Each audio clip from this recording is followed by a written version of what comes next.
Welcome back, everybody, to another live reaction here at I'm Not a Coach. I'm your host, Dave Huerta. Thank you so much for joining us on this Sunday afternoon matchup between the Dallas Cowboys and the Denver Broncos. Man, we have a great game, man. One of the best offenses, if not the most explosive offense in the NFL, going up against one of the best defenses. And the Broncos just got a decent return there. So Bo Nix and this Broncos offense will be on the field to start the game. We got David Stegosaurus in the chat. Let's go. Woo! Welcome, everybody, man. If you're new to the channel, please make sure you like and subscribe, man. I appreciate you guys being here. We do as many as 5 games per week. This is our second of 3 games. Yes, we will be doing that Packers and Steelers game later on tonight. Gonna be a run to the left there, and he picks up 7 yards there from the left side. Let's go. Explosions. Pew, pew, pew, pew. that still cracks me up, man. That Arizona head coach, man. Freaking hilarious. Excellent. Let's go. All right, man. 2nd and 3. Bo in the shotgun, running back to his right. 2 receivers on that. Actually, 3 receivers on that right side as well. Looking. Quick throw. Gets it out, man. Heck yeah. And that's going to be a first down catch and run. Evan Ingram. I almost messed up his name. Evan Ingram, the former New York Giant, man. Very familiar with the Cowboys. Finding that soft spot in the zone. And he will be right around the 47-yard line near midfield. Still, oh boy. Hold up. Boom. There we go. First quarter. Quick throw, play action. He's picked off. He's picked off by the Cowboys. And unbelievable. Wow, man.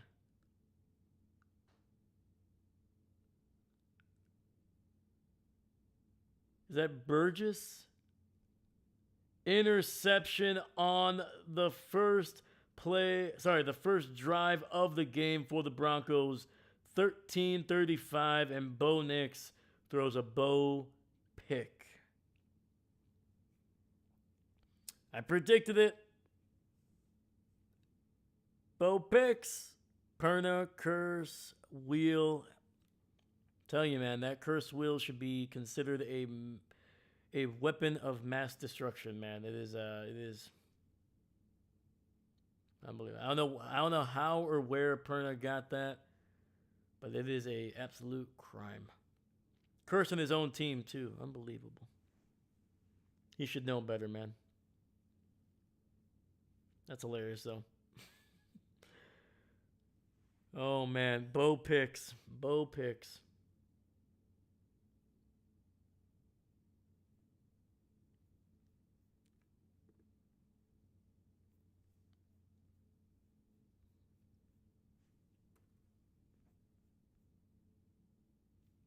So let's kick that ball to that left side there. Cowboys with a huge interception. I'm not exactly sure what was going on. I don't know if it was the wrong route run by the receiver. He was running it in. I don't know if Bo, said, hey, run the out route. Receiver, who's at fault here? I have no idea, but man, that is a bad one.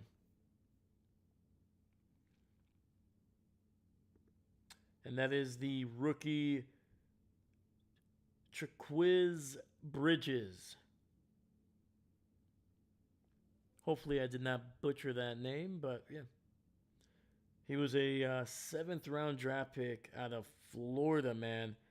And not only that, he actually played at Oregon with Bo Nix, man.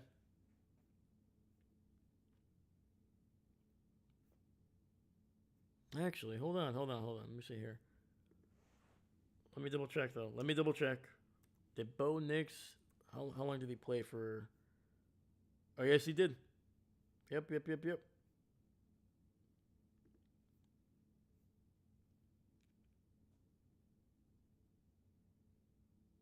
Yeah, man. Bridges picking off his former college quarterback there. All right, man. We got 1st and 10 ball at the 47 of Dallas. Dak under center. Play action. Throws it out there for his tight end, and it'll be in Denver territory down near the 43-yard line, so about a yard shy of the first. Yeah, man, that curse wheel is just way too powerful, man. It's Perna needs to lock that up somewhere, man, and just burn it.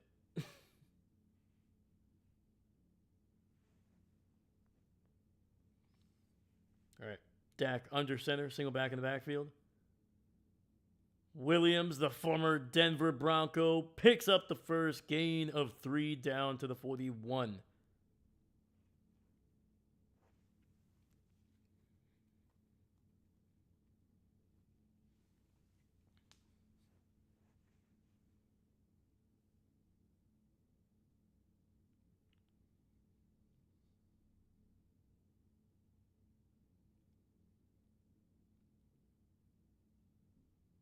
1st and 10. Dak under center, hands it off to Williams again. He cuts it up the middle and picks up 9 tough yards.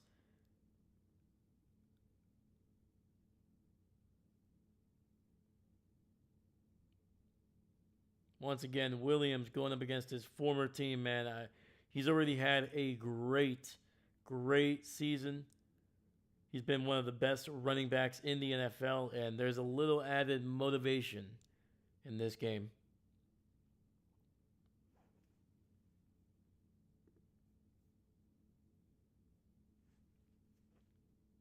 Play action. 2nd and 1. Throws over the middle, and he finds his receiver, CeeDee Lamb, down at the 2. Let's go.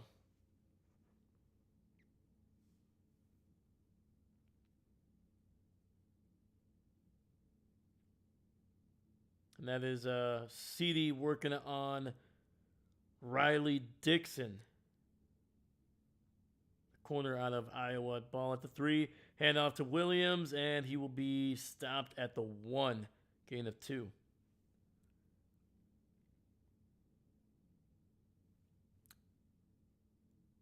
Joan. Hi, guys. It's Joan. Hey, what's going on? What's going on? Welcome, welcome.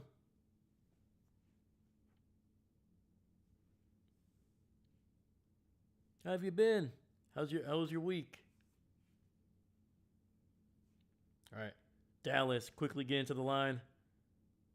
Probably play action.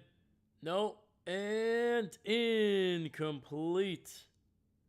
Trying to get it to George Pickens there, going through his progressions. Sorry for your loss today. I was rooting for the Bengals.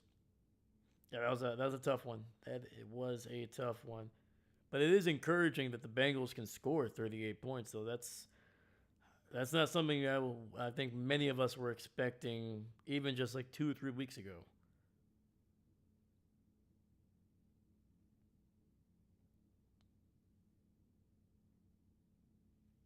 Good and busy. Oof. That's good. Well, it's not always great to be busy, but if it's going well, then we'll take it. We do have a Denver Bronco down on the field here. Oh boy.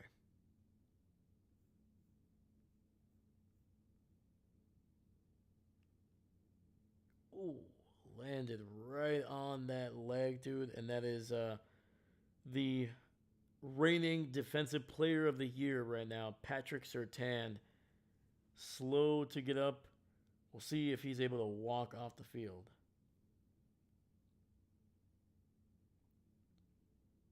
Uh-oh. So looks like we're gonna take a time out. Sorry, we're gonna go to a commercial break here. It looks like Surtain was putting his arms around two medical staff to be able to get off the field. So not a great sign for that. Yes, they scored so much. We've been on the receiving end of those last minute touchdowns. Just not today. It's fair. Yeah, usually the Bengals defense usually plays a little bit better than that. So I think as long as that offense can continue to score points, as long as that happens, I think the Bengals will probably win more than they lose as long as they can put up some points.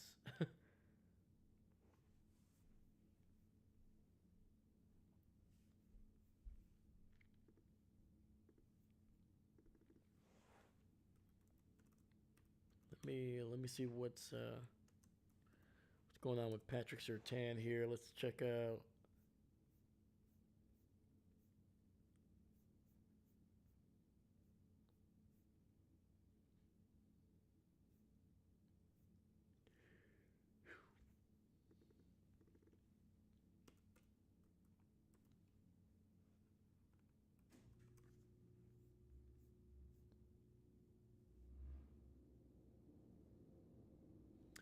Patrick Surtain. This is what Twitter is saying. Patrick Surtain immediately went into the blue medical tent, had trainers help walking in the entire time, unable to put any weight on that right knee.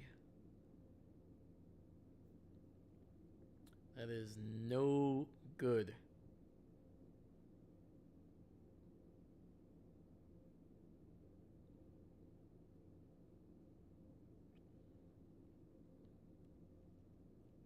And Joan, I agree. Hey, there we go. Yeah.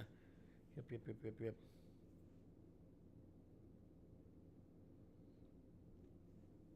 And David, how are the picks looking this week, man? Let me know where you're at. All right. Dak under center here. Third and goal coming up. And it's going to be flag. It might be on Dallas. False start.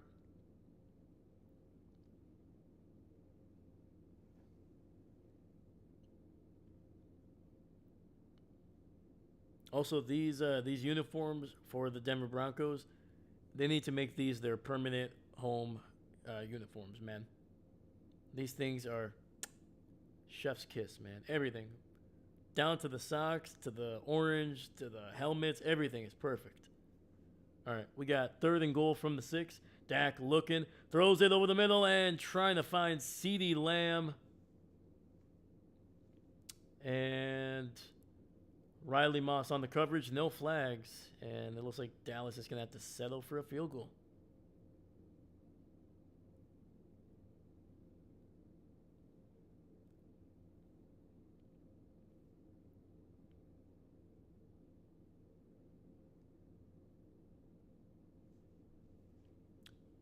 David, I have picked 4 correct this week so far out of 8.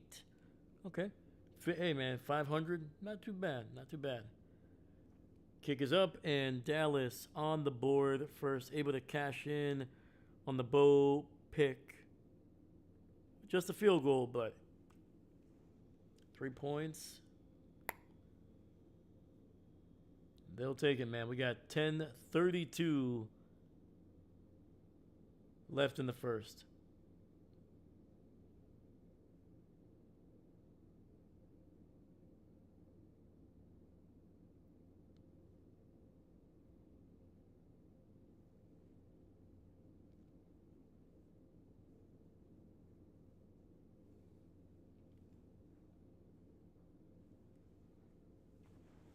Yeah, and then starting this coming week, I will be putting out a post, and it'll be like kind of like a little bit of a graphics card kind of thing. I will be doing my predictions when it comes to wins and losses, so that way that's something else we can kind of talk about throughout the stream, and you guys can make fun of me when I go 0-9 on my predictions.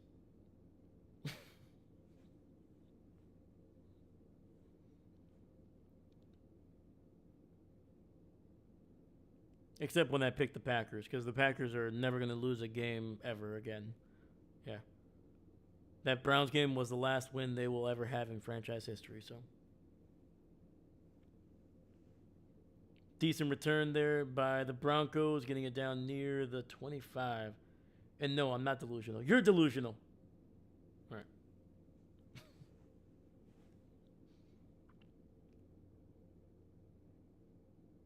right. Does Dave say his picks? I do not. I do not yet, but I will. Look at that, Joan, you and me, just on the same page. But I will be posting them starting next week. I was gonna do them this week, but life got way too busy. It got just, luckily some good, some bad, but got too wild. And it's gonna be another handoff. This one goes for about 2 yards. So I will be doing those. I'm trying to see. I think I'll either post them on Tuesday or Wednesday. Probably Wednesday. And then, but yeah, it'll be a nice little graphic. It'll have everything kind of there. So, yeah, definitely look out for that post. Let me see here. As we go further into the season, my picks can become hectic since I picked them before the season started.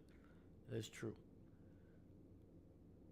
2nd and 9, a little play action, throwing it to the left side, and that'll be a gain of about 2 or 3. Let me move the ball over so we know who is on offense. And then Joan, I have 134 in Caesar's account from last year. That's it for me. I don't want.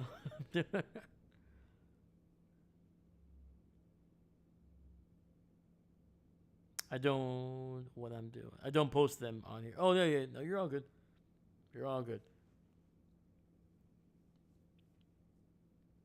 But yeah, my predictions, I will be posting them starting next week. Yeah, just to kind of give us something to talk about. Whether I'm right or wrong. Sometimes I'll look like a genius, and then other times you'll be like, ah.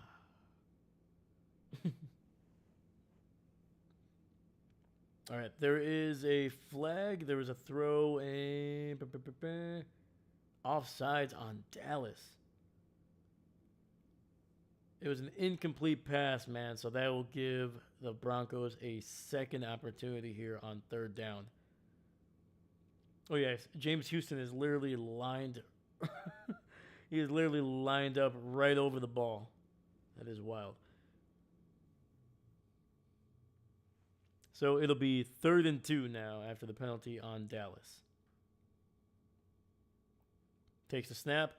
Bo looking over the middle, finds a wide open receiver to the 50, to the 45, to the 40, and dragged down. And that is Franklin, his former college teammate, with a big catch and run. I don't know what I'm doing. You're all good, man. Trust me, I'm going to tell you right now, I've met a lot of people, some very, very smart, some you question.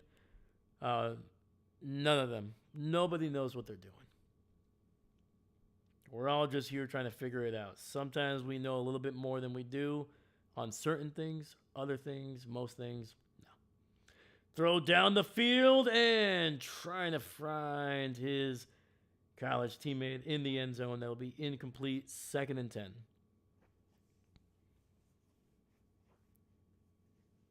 Yeah, man. The one thing I've learned in life, man, if you have a person that is boasting that they know just about anything you can think of, or they pretend or say that they know, watch out for them. Because usually they are full of poo-poo caca.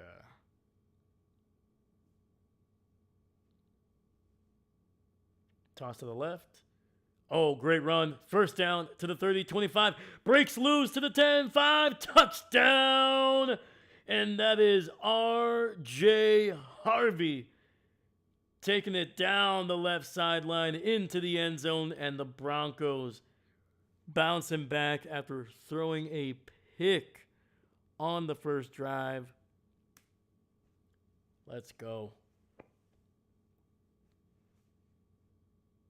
And that is a 40-yard touchdown run by R.J. Harvey. Great toss there to the left side. Great blocking down the field. Holy crap. And that is R.J. Harvey's first career touchdown, man. Congratulations to the young man. Let's go.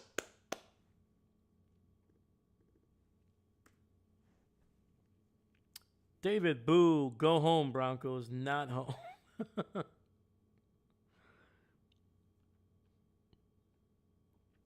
Hold on, David. Can you at least can you at least say, "Hey, good job to that young man getting his first career touchdown, even if it might be his last." I'm kind of giving you a little bit, I'm giving you something. I'll be like, "Can we give the kid some props?" Might be his only touchdown, man.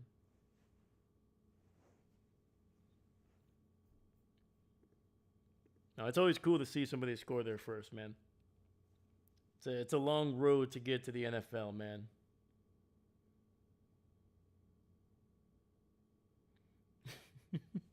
Go home, Bronco. Oh man, we do not have a lot of Bronco fans in the chat right now. Everybody's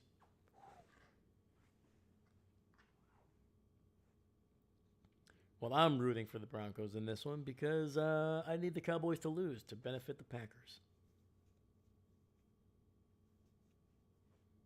So it is a 2-to-1 ratio of Cowboy fans right now, or people rooting for the Cowboys.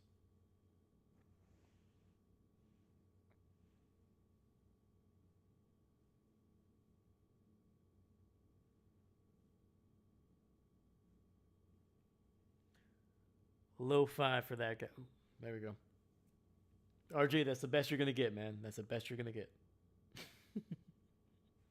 A low five. Go Cowboys. Woo! Joan is, she's for it right now, man. She is part of the America's team.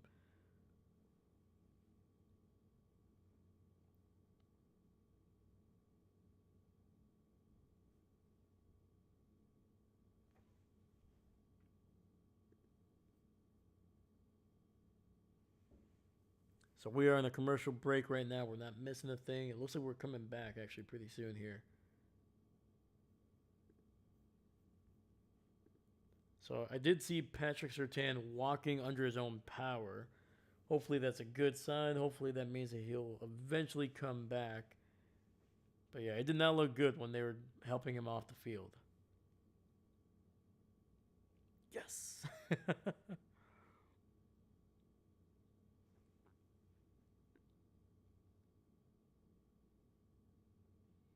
Yeah, man.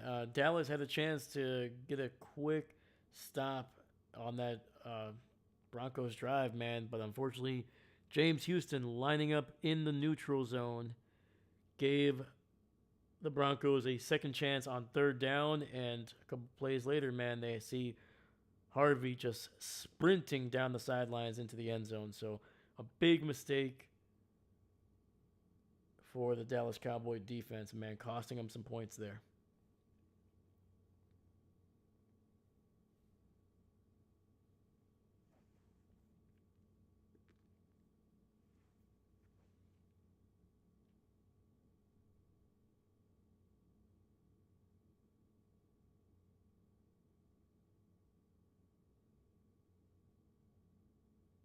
All right, Dak in the shotgun, play action. Oh no, it's actually going to be a handoff there. Javonte Williams picking up about 5 on that run.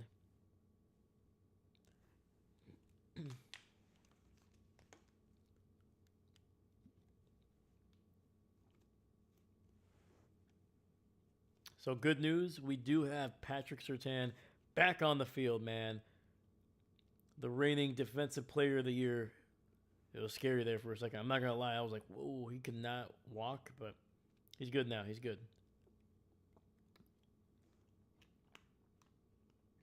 Oh, and it's going to be a false start on the Cowboys here, man. Tyler Guyton, the tackle. Getting a little excited there. Getting a little excited.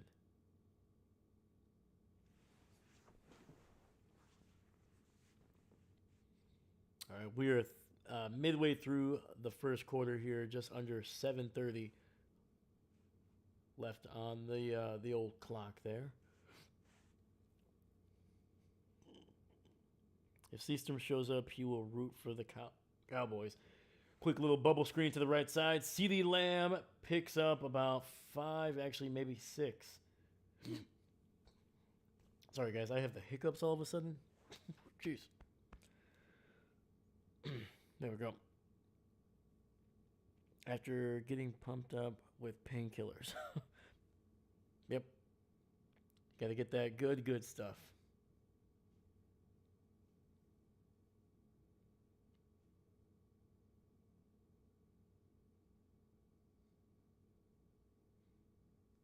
All right, 3rd and 5. Quick throw. Bro, Dak unable to throw that ball, just keeping it, and he gets sacked on 3rd down in a quick 3-and-out for the Dallas offense here, man. And they just showed a graphic when Dallas is at home, they are averaging over 40 points per game. When they are on the road, it drops down to just 24, which is not terrible, but it's a significant drop off.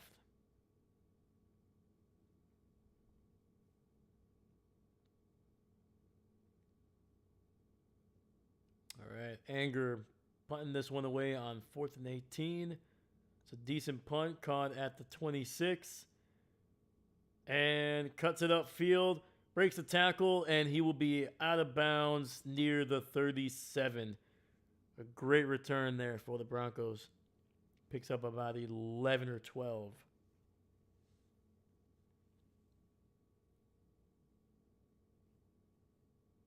Oh, yeah. Oh, yeah.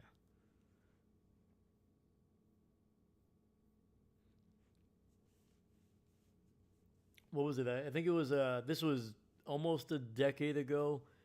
It was a Green Bay Packers Bears in week 1.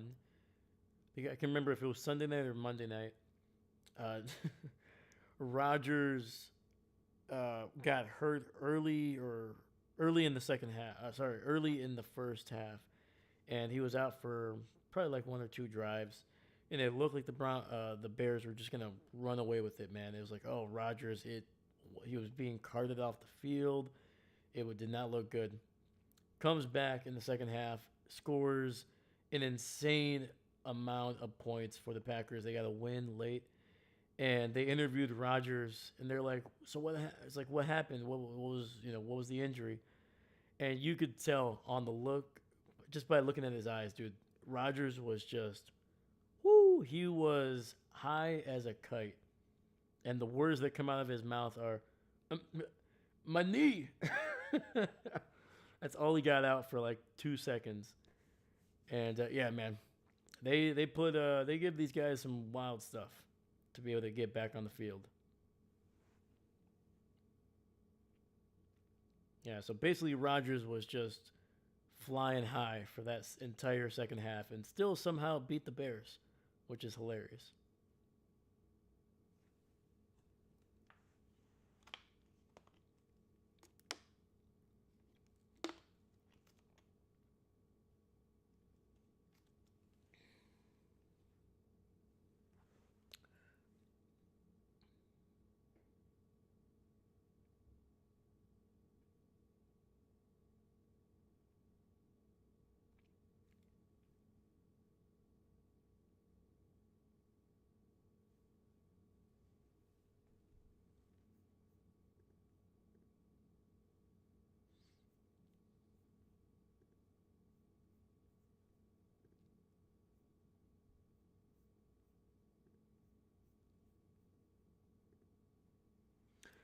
Poor guys, their body takes a beating. It does, man. They do. That's so that's a big reason why I'm always happy when these guys get paid. That big first contract, because they take a beating, and it's always nice to see some people get set up for life. A little bit. It's a little bit. And it's gonna be a quick throw. Great freaking catch, man. Bryant with a big first down.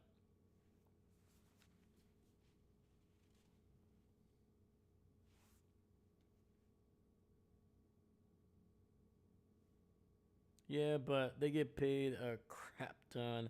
I don't feel bad, too bad. Yeah, I think you can have sympathy for people that go through a tough time. Even with money, man. Like, uh, you know, you break a leg, man. No amount of money is gonna be able to. It'll fix it, but it's gonna take time and months to be able to fix that. And it's gonna be up the middle, and he breaks loose. And he's going and across the 30 down to the 25 in another massive run by the Broncos here, man. What is going on with this Dallas secondary, man? They are completely selling out, losing contain.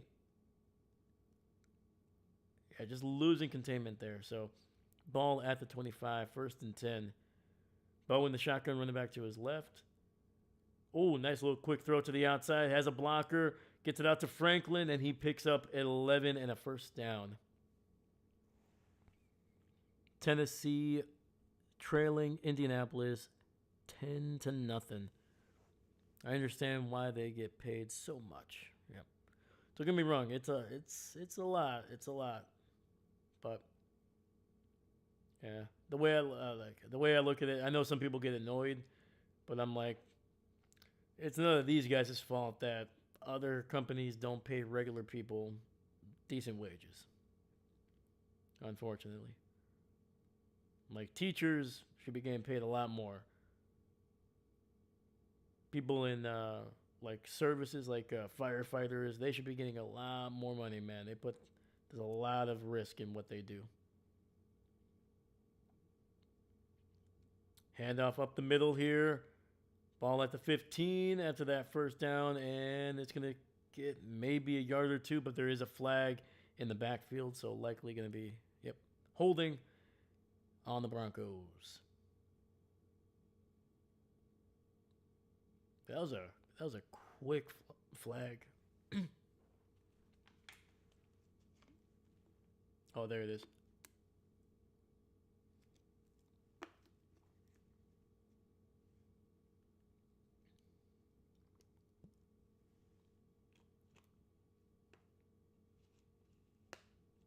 So, anyways, throw a pick. Bo in the shotgun, running back to his right, picking up the blitz, throws over the middle, and he gets a touchdown. Troy Franklin catching it right at the goal line, and it's another touchdown for the Broncos. Wow. They are just chucking the ball down the field, man.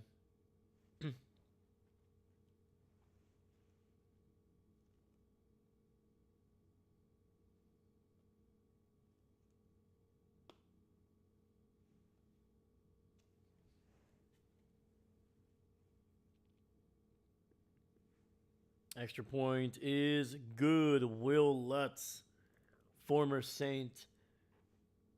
Whoa. There we go.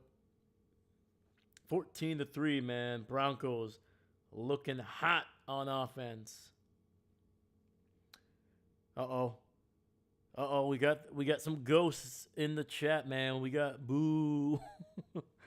Courtesy of our resident resident Chiefs fan here, man.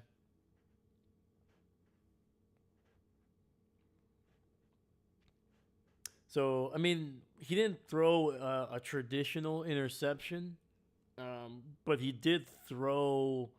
I mean, if you look at it, you can kind of make it out to be a pick, kind of.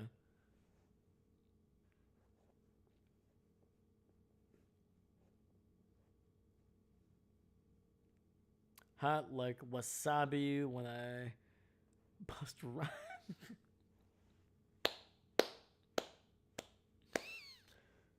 One of the greatest quotes in this channel's history, right here. At 3:59 p.m. Central Time, one of the best quotes of all time. Hot like wasabi when I bust rhymes. Word, dog. Word.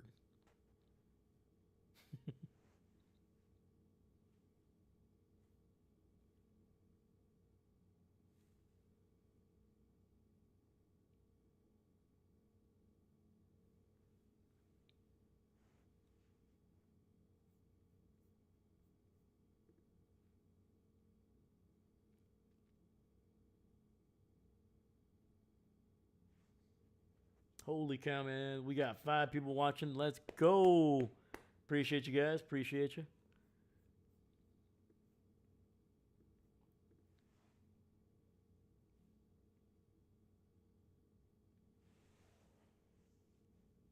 So it looks like we're coming back from the commercial break here. We're going to see if this Cowboys offense, man, they apparently struggle to score some points on the road. They are averaging just 24 points compared to the 40 plus they are averaging when they're at home.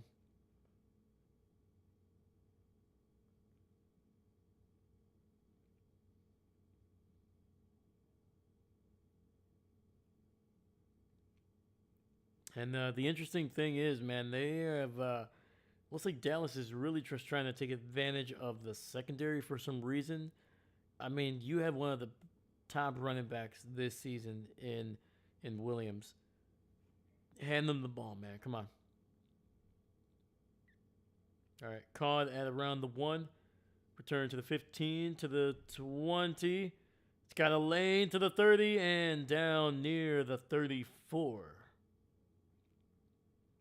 Turpin, one of the most dangerous return guys in the NFL, man. He is just, he's always a threat to take it to the house. It's insane how good he is.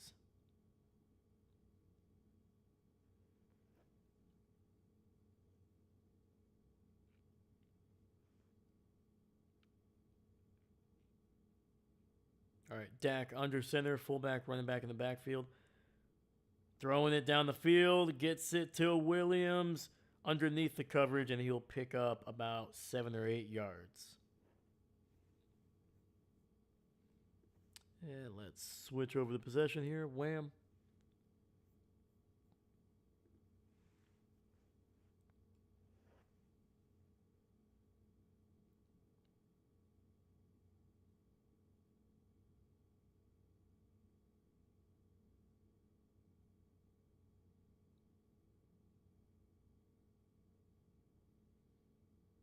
And Dak with play action, rolling out to his right. He's going to run. He picks up the first and again goes out of bounds.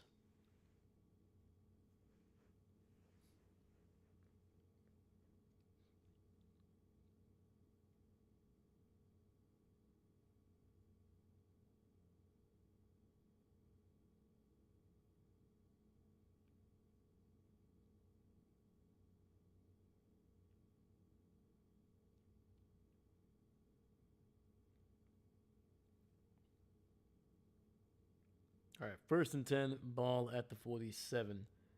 Dak under center, single back in the backfield, and looks like we got a timeout here.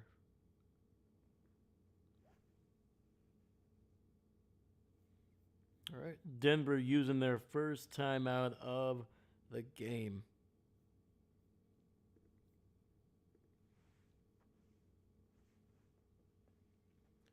And that stops the clock at 1:41 in the first.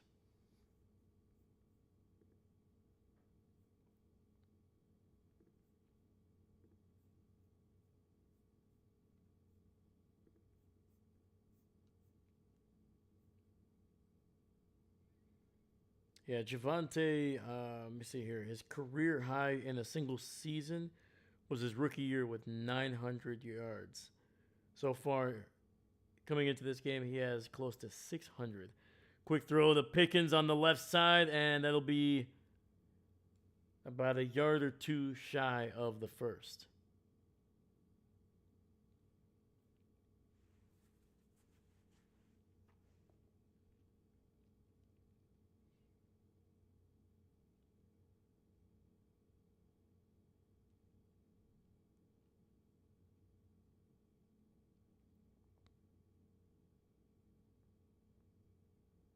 All right, 1st and 10.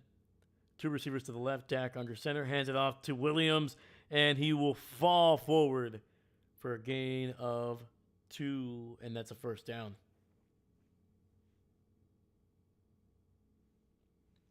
Thank you. I can't see. Oh, hey, absolutely. Absolutely.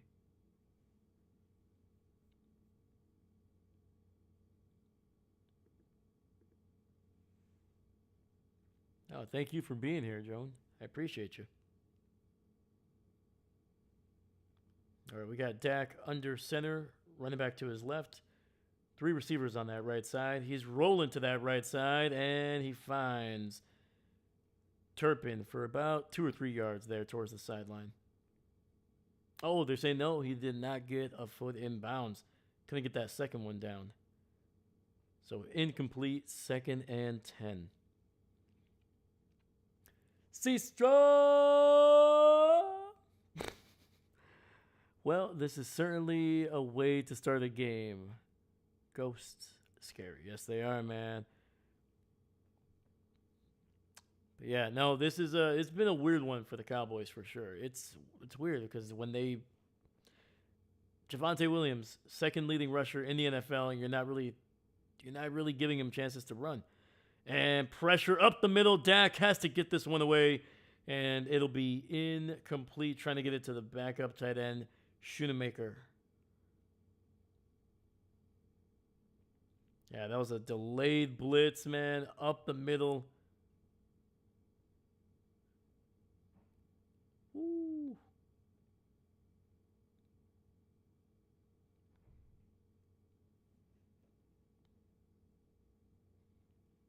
And then, but yeah, man, it is the scariest time of the year, man. Is anybody doing anything for Halloween? Let me know. Let me know. All right, Dak alone in the shotgun. Looks like he's going to try to take off and run. And he will be 3 yards shy of the first, but we do have a flag. And this might be on Dallas. It looks like he's going to be holding. Yep.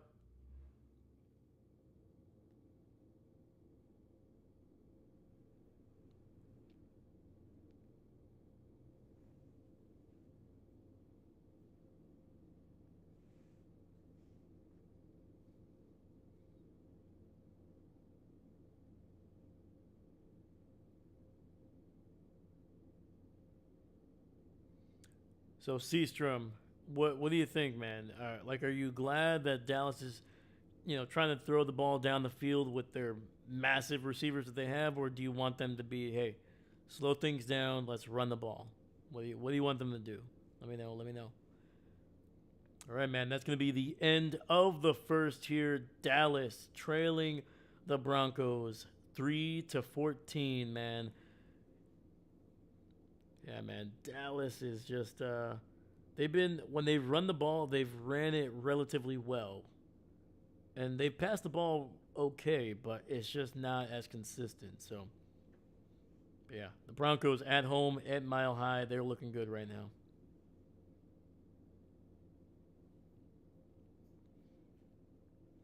I hand out candy, may or may not use my standard costume, a 3D camo suit that makes me look like a bush.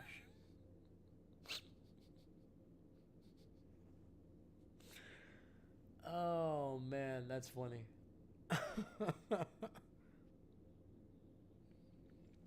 I could just picture like a kid just walking in and be like, "Hey kid, you want some candy?" He's like, "Jeez."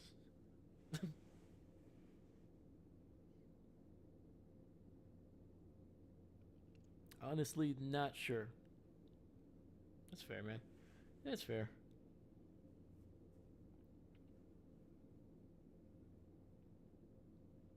Yeah. I don't know, man. To me, I'm a simple man. Like if you like, it's one thing if you're not running the ball well. Sure, throw the ball, try to find ways to open up some things. Maybe that'll open up the running game. But Dallas is one of the better teams at running the ball. Maybe not overall as a team, but like I said, you have the second leading rusher in the NFL.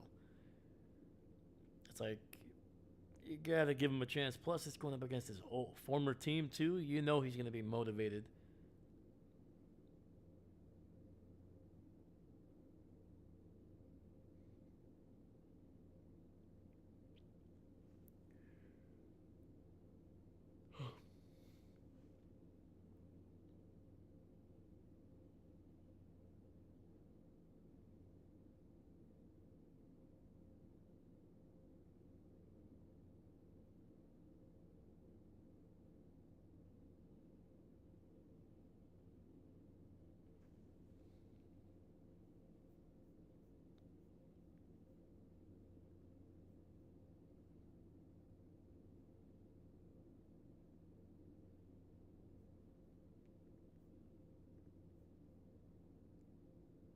Yeah, so let me see here. CD Lamb, George Pickens. I think Tolbert is still out with an injury. So Dak takes the snap, 3rd and 20, and incomplete. That is Riley Moss on the coverage, man. He has been looking solid in this game. He gave up a big play to CD Lamb early, but since then, man, he has been able to get his hand on the ball a couple times.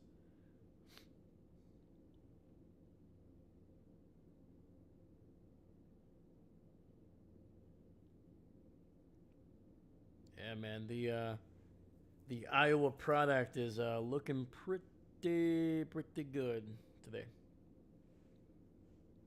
All right, Anger punting this one away, and it'll be fair caught at the 10.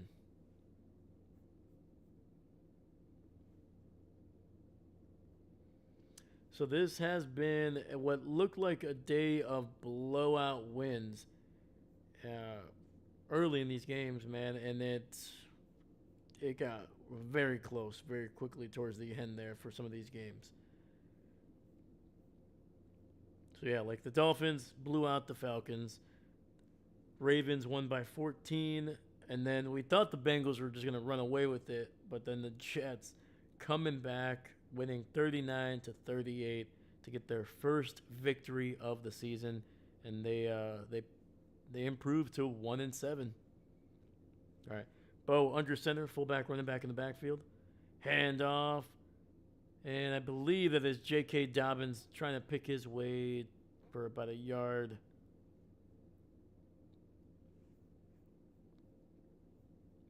Actually, that is R.J. Harvey, the rookie.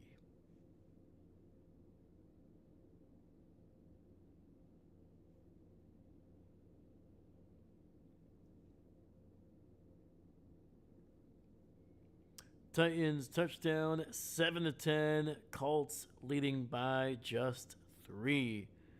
Thank you, David, on the update, my man. Appreciate you. All right. Broncos in the shotgun, running back to his left. 2 receivers on that left side. Bo looking, sliding out to the right side. Delivers a throw, and that'll be incomplete. Trying to find Cortland Sutton down the field. And we got 3rd and 9 coming up for the Broncos. And they are deep in their own territory, man. They are right at the basically the 10-yard line.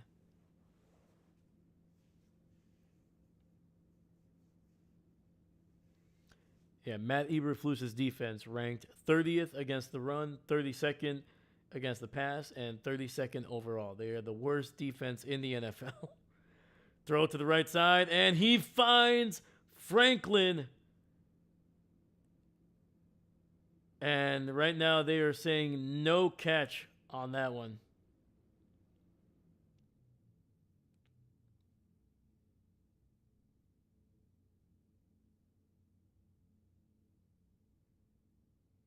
Oh, yeah. Did not secure the catch there. Got the toes in bounds.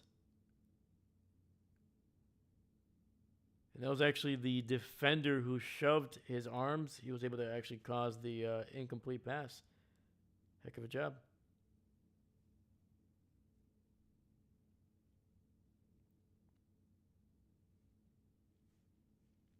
Punt is away. This one could have been worse, but got it to the 41, it looks like.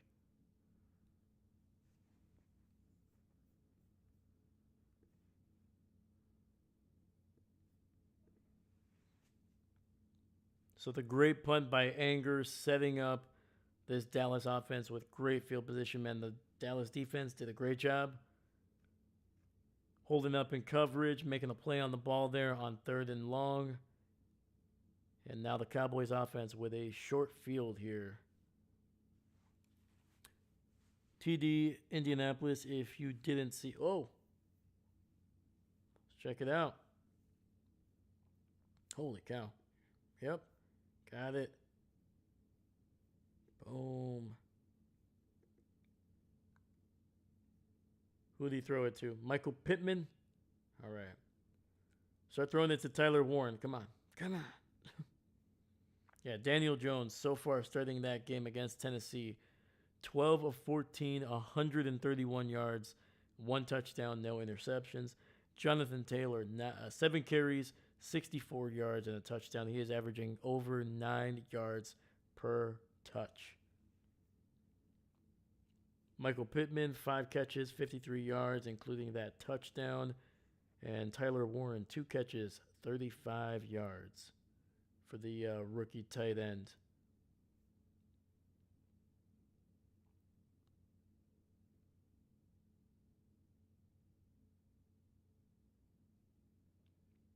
And then we got Kenny Moore with half a sack and Leatu Latu with the other half of that sack. Yeah, man. Indianapolis has been a very big surprise. I don't think any of us expected them to be 6-1, let alone be arguably the most consistent team in the NFL at this point. It's wild. I think you have to put Indianapolis up there with like Detroit, with potentially even Philly, maybe. Even though Philly obviously had a couple rough weeks there for a bit, but they seem to be back. Yeah, man, it's been weird.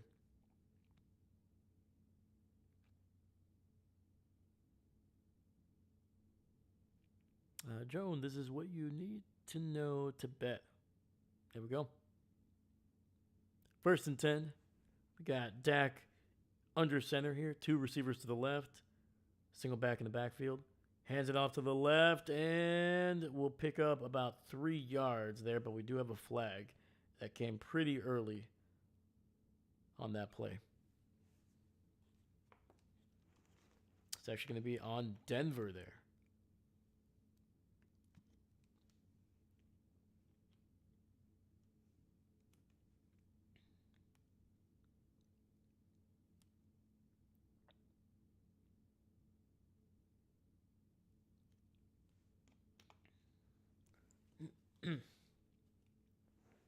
So it'll be 1st and 5 there. Run to the right side. He's got a first down and a little bit more, and that is that Blue? Yes, it is. Number 23.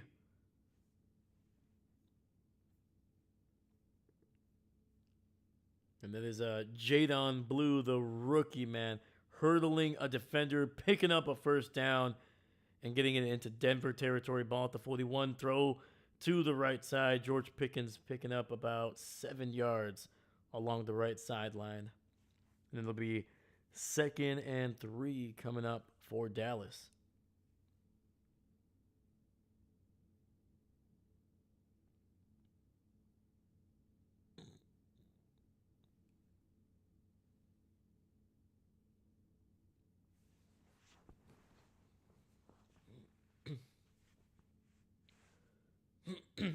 All right, Dak under center here. Single receiver to the right. Handoff up the middle. Jadon Blue slides, and he will be very close to a first down. I think they're going to mark him about half a yard shy.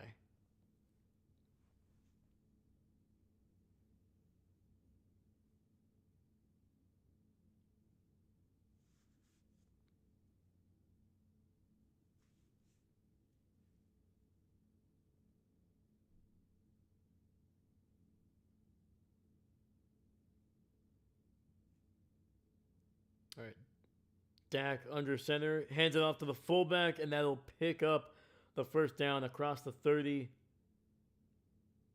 There you go, man.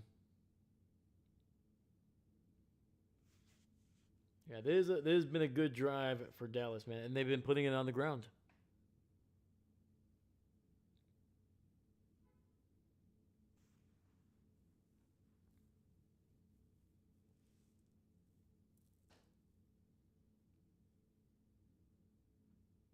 First and 10. Looking for his receiver. And Lamb out of bounds. Nearly able to keep his toes in bounds.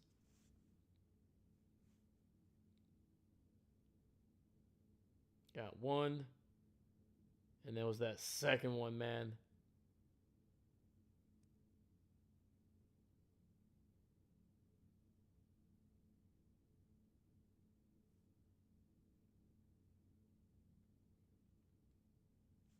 All right, 2nd and 10, ball at the 30-yard line. Dak in the shotgun, running back to his right. He's got two receivers on that right side. He's going to hand it off, and Javonte will pick up about 5 yards down to the 25. And we got 3rd and medium coming up for Dallas.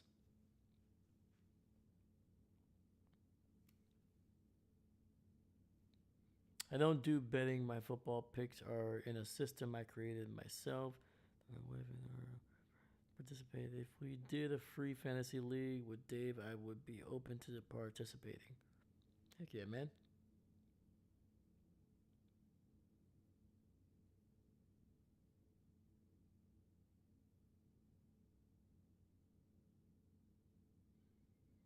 Quick throw to George Pickens, and that is a first down, picking up 9 yards on 3rd and 6.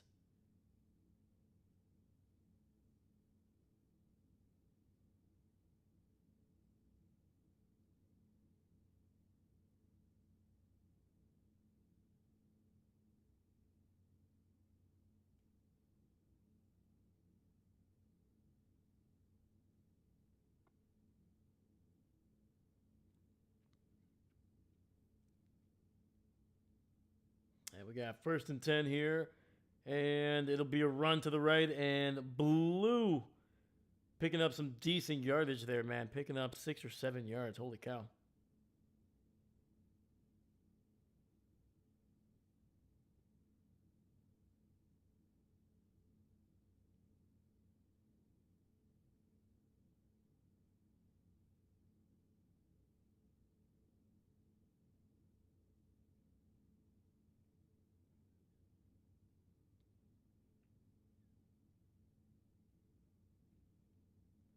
Second and 4, Dak in the shotgun, running back to his left, and he hands it off. Once again, Blue is having some a decent game here. That one only goes for 1. There is a flag on Dallas.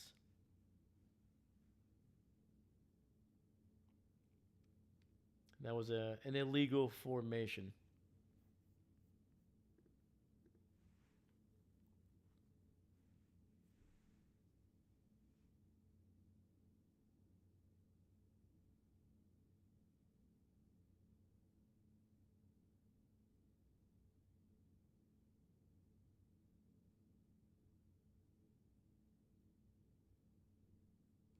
All right.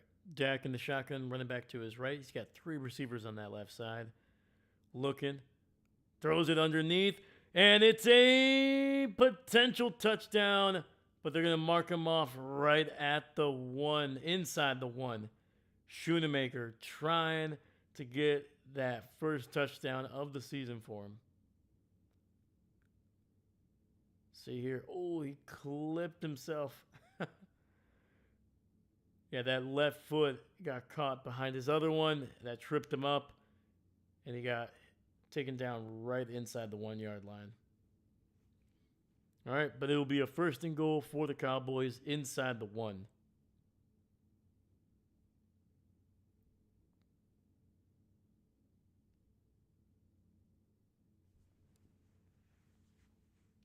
And Dallas is going to use their first time out here.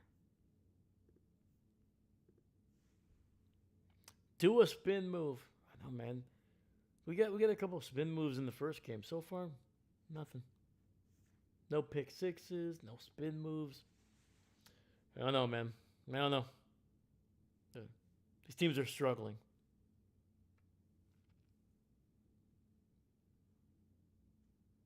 They need to understand what teams and fans look for, man. And we don't care about points. We want spin moves and pick sixes, man. That's it. Simple as that. All right. Dak under center here. Single back in the backfield. And we got 3 receivers on that left side. Pickens in motion. And Dak falls butt overhead there. and he will be may have picked up like a quarter of a yard on that one. I don't know. It was a weird. It was one of the weirdest falls I've ever seen a quarterback take.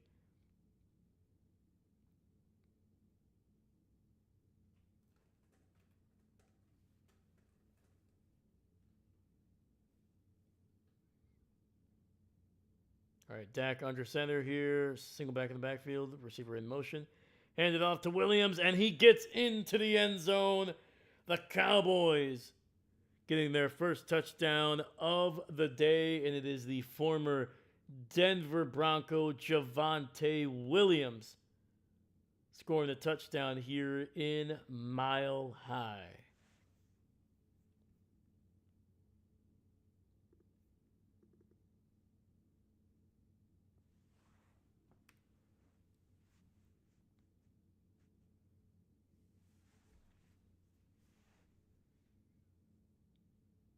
Yeah, that was a heck of a job by the Cowboys offensive line, man. They just basically just opened up a hole and Javante just running right into it, man. You're gonna have a little. He was met right at the goal line, but a lot of power going through there. All right, extra point is good too.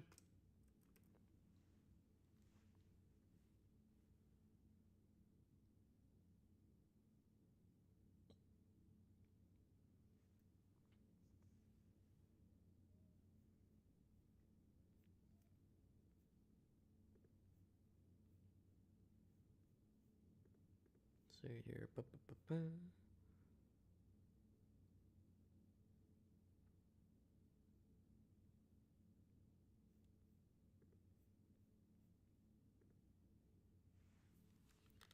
That was Javante's seventh rushing touchdown or seventh touchdown this season, man. By far his best on the ground.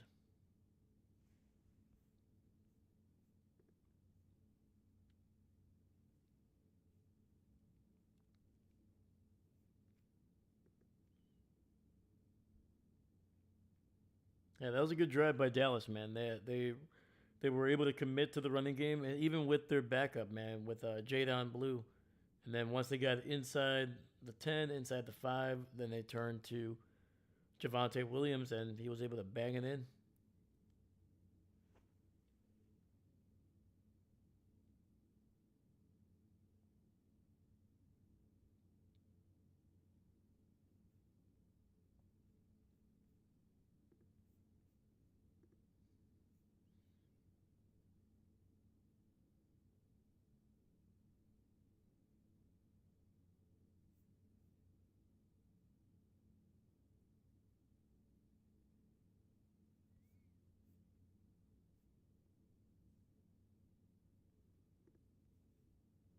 All right, let's look around the league and let's look at some of the other scores that we've got going on here. So, Buccaneers and Saints, they are at halftime. The Buccaneers on top, 7-3, man. So, a low scoring game there in the NFC South.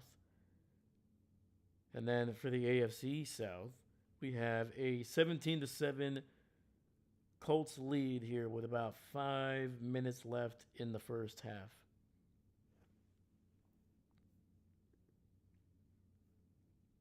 Tennessee does have the ball. They have it at their own 27. It is second and 6.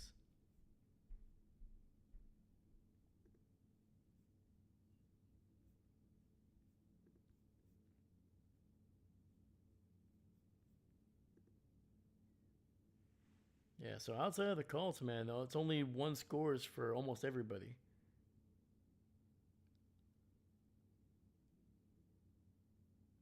And the ball will be down in the end zone there. So,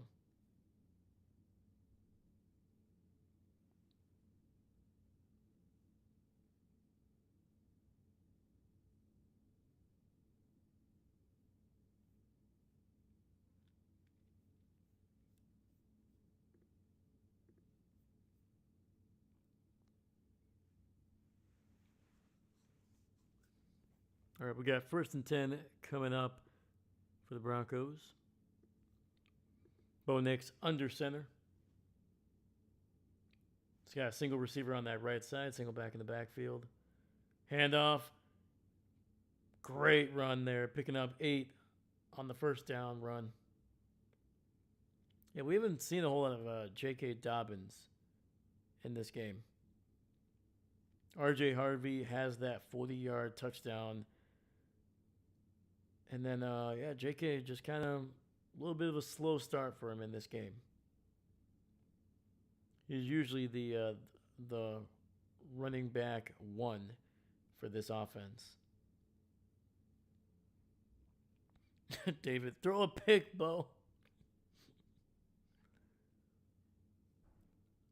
And play action, rolling out to his left, delivers a ball, and that's a first down for Franklin inside Dallas territory. We do have a flag.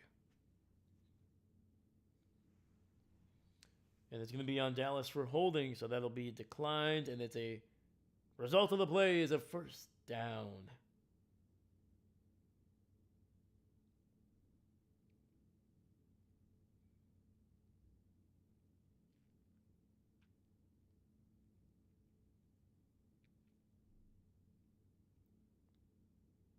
Woo! That ball just got past the defender, man, but it definitely took a little bit of a hit from the big man. Almost able to bring it down. Deep shot down the field, and that's going to be PI on Dallas there. Because there was a Bronco receiver just running wide open over the middle, man. That was about to be 6. Yeah, it was either that or give up the touchdown. So Elijah Clark coming in there and just accidentally running into the receiver. Yeah, dude, Marvin Mims just got sent loose.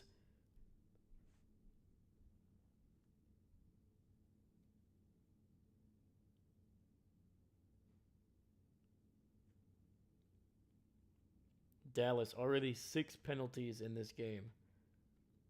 All right, 1st and 10, ball at the 13. Quick throw to the other side.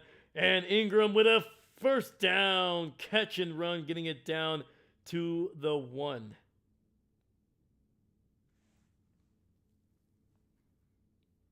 Yeah, this was a big drive right here for the Broncos, man. They're starting to lose momentum a little bit, especially with Dallas scoring that touchdown. Their offense, Dallas's offense, I should say, was beginning to look good, man. They could pass the ball. They were running the ball finally pretty well.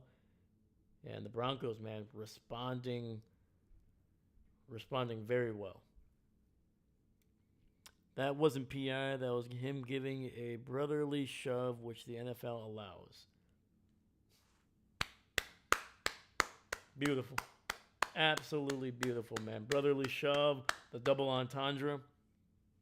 Beautiful. I tip my headphones to you, sir. I don't have a hat. So it's going to be a penalty on Dallas. Again, this one will move the ball just a yard down to the 1. So 1st and goal coming up for the Broncos. Bo under center, hands it off to his running back, and Dobbins brought down for a loss on the play, down to the 2. Throw a pick, Bo. I don't know, man. I think Bo is... I think he's being a little rude, man. He's ignoring you right now. It's not very nice.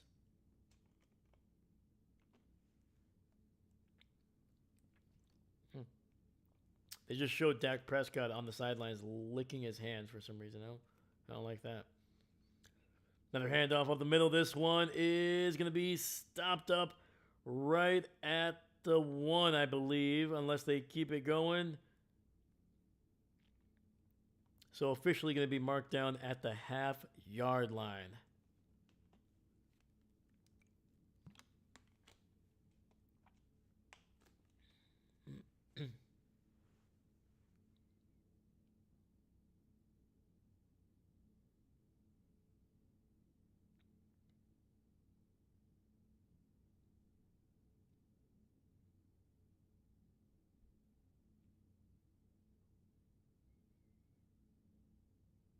All right, they got a little bit of a wildcat here. Bo spread out, uh, is out to the right side, and it's a run up the middle.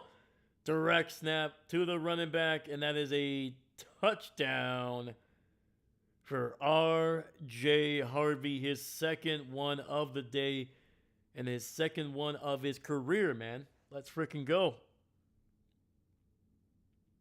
Woo. He looks like he was playing for the Miami Dolphins back in 2007 with that little bit of a wildcat. Let's go.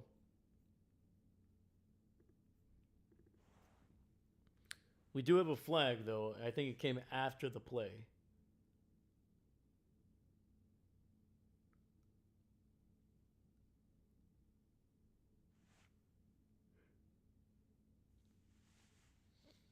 So it looks like it's going to be a personal foul on Dallas.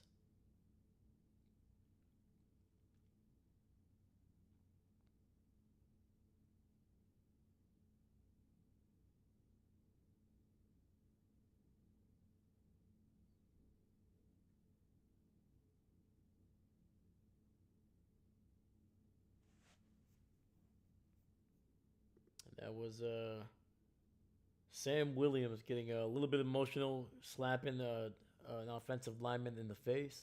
Got caught, and Denver's going to go for two here. And that'll be incomplete, trying to get it to Evan Ingram. But we do have a flag.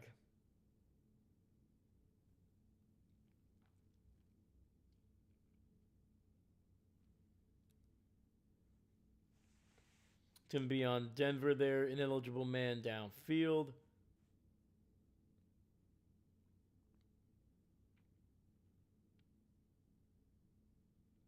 And the score will stay at 10 here, man.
All right, let's look around the league here while we're on a commercial break.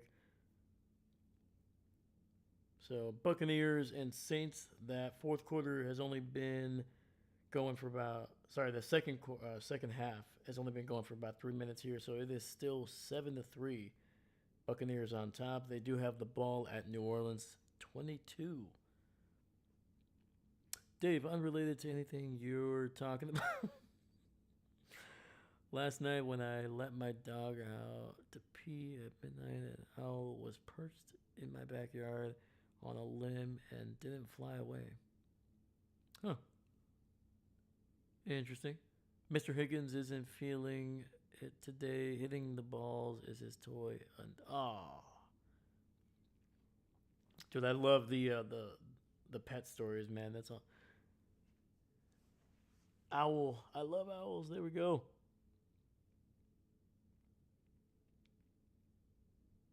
So do like are owls afraid of dogs? Is that? I mean, sometimes the owl is just like he's like whatever. I'm gonna stay here. You guys are intruding on my backyard.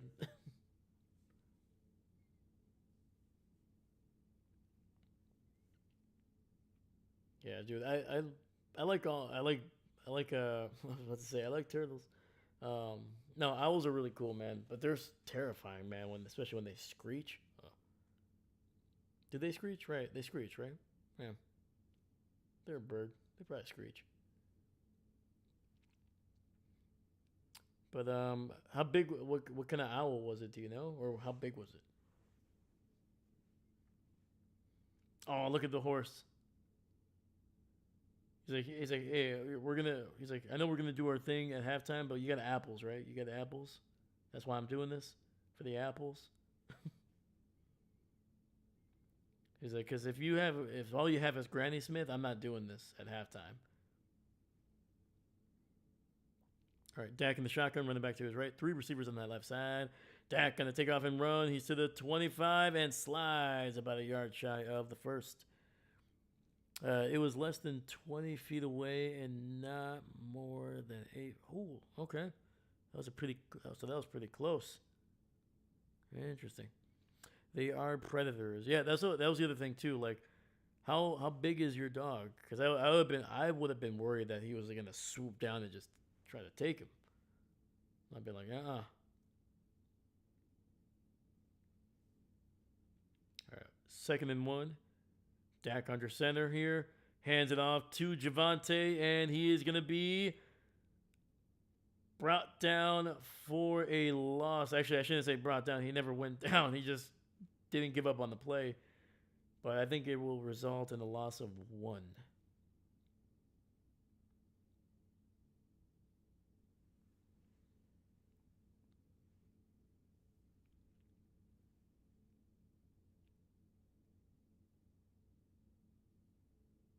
That means the owl thinks he can take on the dog. Maybe he had like some owl friends on like the next tree over. He's like, yeah, man, I'm not gonna run away. He's playing it up, you know. Oh, and the ball is nearly intercepted right at the goal line. Woo, trying to get the ball to CeeDee Lamb there on the left. And that was number 0, Jonathan Cooper. Flying high up in the air, man, making a play, batting it down.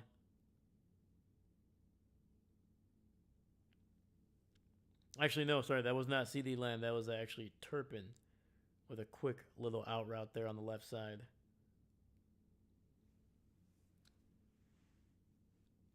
And that stops the clock, and that'll give the Broncos the ball here. All right, call it the 15 to the 20, 25, and I think he stepped out of bounds near the 22.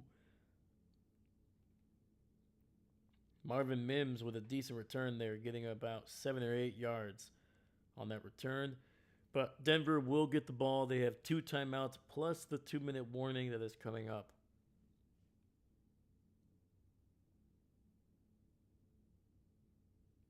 Owl unthreatened. There we go.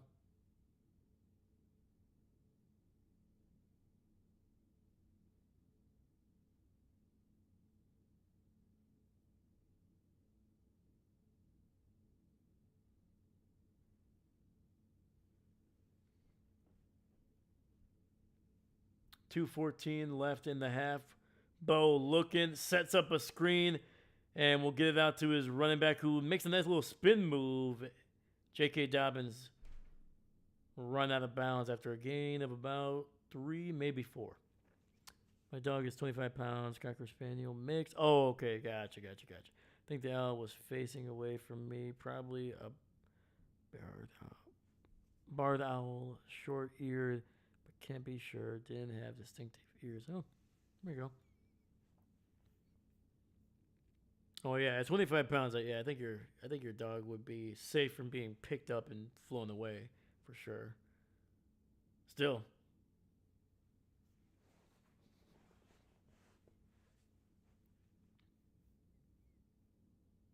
yeah, I think I'm trying to think here. Yeah, I don't think I've ever seen an owl in the wild where I was living. Um, there's a lot of raccoons where when I was living.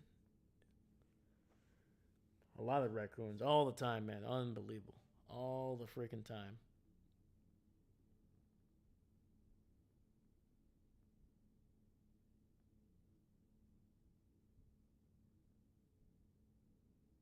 And raccoons they're incredibly resourceful, man. Like I remember we were trying to do everything we can to keep them out of the garbage, man. But those little fingers, man, those little fingers, they can open up things.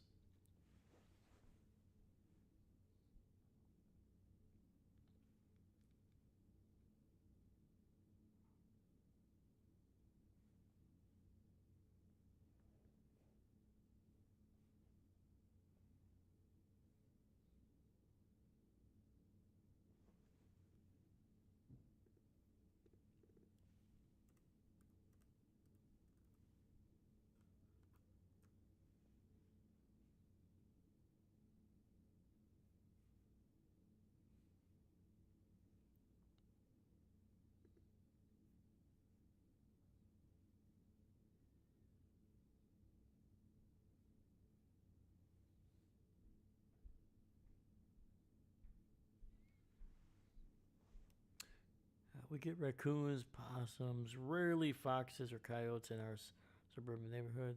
Squirrels. Sometimes. Oh my god, dude! My mom, she hated the squirrels, man, because she would always have like a little garden, and unfortunately those squirrels, man, they're so small that they could squeeze in there, or obviously they could climb something and then just jump off, like a little crazy freaking little animals that they are. And yeah, man, they would just eat up her like peppers, tomatoes, whatever it was that she had, and she hates squirrels to this day. Handoff to the left, breaking loose to the 40, 45, and down to the 48. That is J.K. Dobbins going off for 15 plus.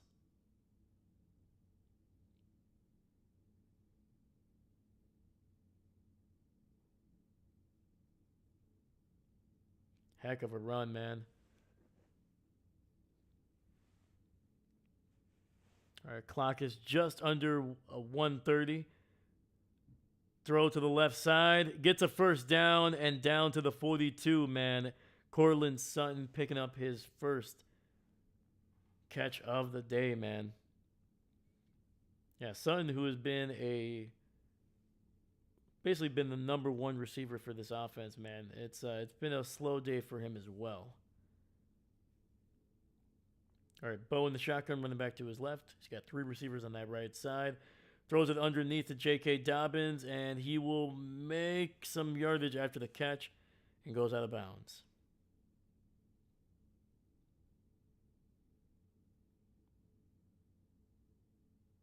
Oh, dapping up CeeDee Lamb there on the bench. That is J.K. Dobbins.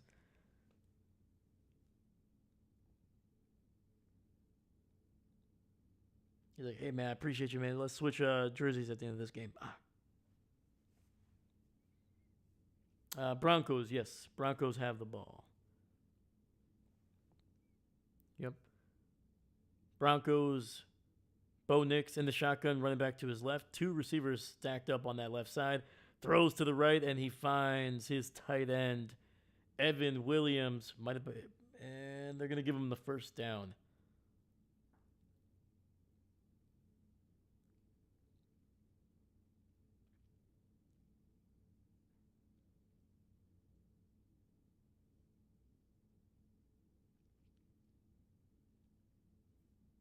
Also, went out of bounds, stopped the clock, and it'll be 50 seconds left. Broncos have not used any of their two timeouts that they started with on this drive. Ball at the 32, quick throw to the outside. Franklin breaks a tackle, sheds another, and gets it down to the 24. And I think now they will use their first timeout here of this drive. And they are left with one.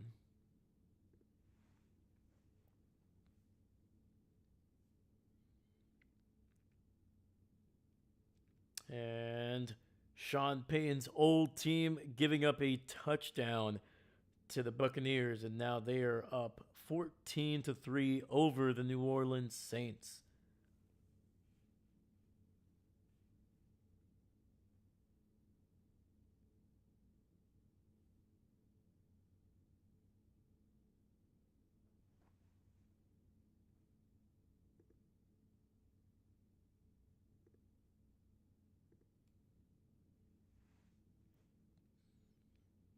All right, Bo alone in the shotgun. He's got 2 receivers to the left, 3 to the right.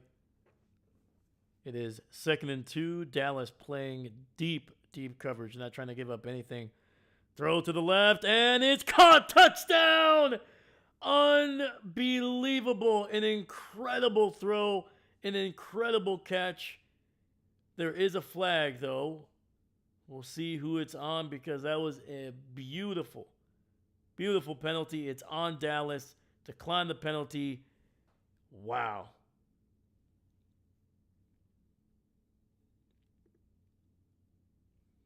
I mean, dude, Bo put that just exactly where you needed it to be. And Bryant catching it in stride. I believe he got both feet in bounds. I'm pretty sure. And he did. Extra point is good. And the former Saint, perfect on his extra points. And the Broncos, man, on top. 27-10 with just a few seconds left in the first half.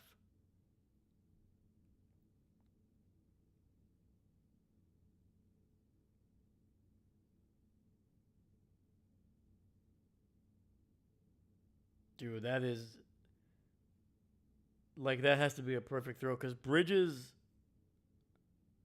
I mean, that's good coverage. That is pretty dang good coverage. The only thing, literally, if he's any closer, he's basically attached at the hip.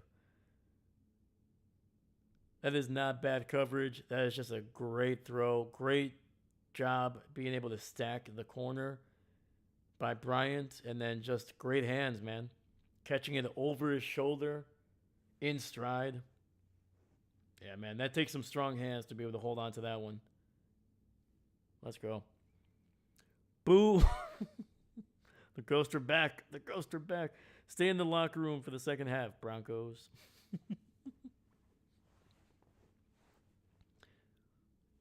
Well, they would, dude, but there's like it's dark in there and it's kind of scary, so they don't want to be in there.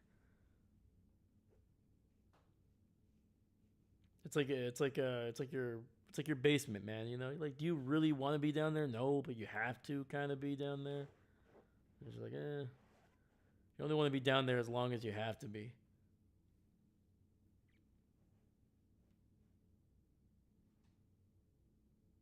Plus, on the field or at least on the sidelines, like you got snacks, you got Gatorade, you got water, like you got all cool stuff on the field, man.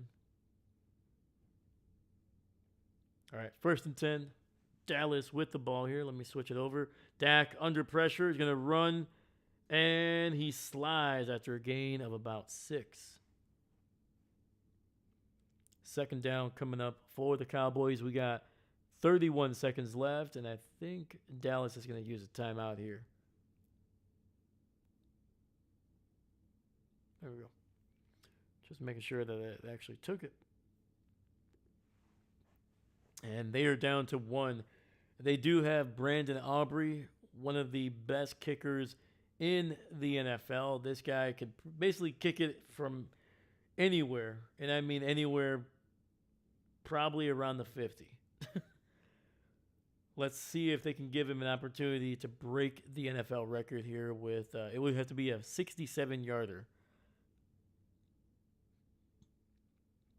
Caught. And Pickens not staying on his feet. And let's see here. It's going to be, they're giving him forward progress. So it'll be a 1st down, and Dallas uses a timeout here.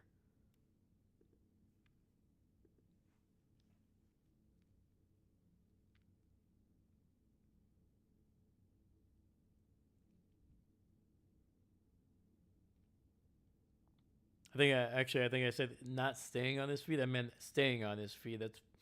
Yeah, he stayed on his feet after a couple hits there. So luckily for Pickens, they're giving him forward progress instead of kind of where he ended up being. All right, so we got 1st and 10 ball at the 48-yard line. So this is kind of in that range for Aubrey. Throw over the middle, and he's intercepted. Why would you throw that? Why? Why? Oh my gosh, dude. Come on. Dak, what are you doing? What are you doing?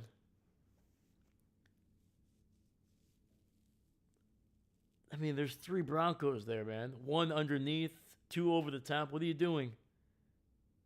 What are you doing? Come on.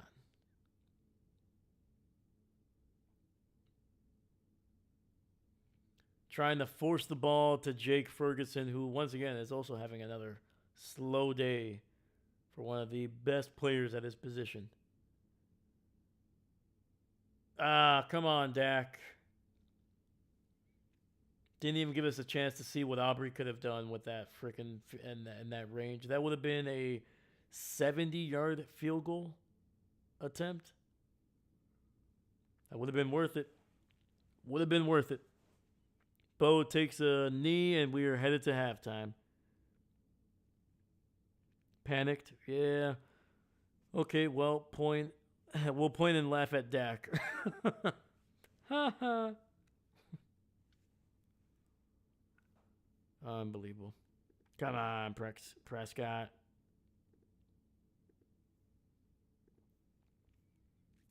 All right. What the heck?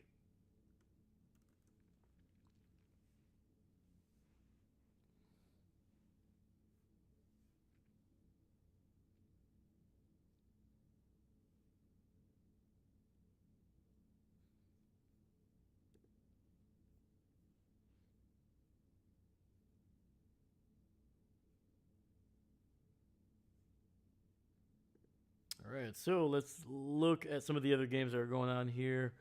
Let's kind of do a little bit of a update. So the Buccaneers did score a touchdown. They have the ball back. So they have it at New Orleans 38. So a chance to potentially tack on a field goal from that range. It is at halftime. The Colts are still just leading by 17-7 over the Titans. And obviously in this game, Broncos 27-10, man.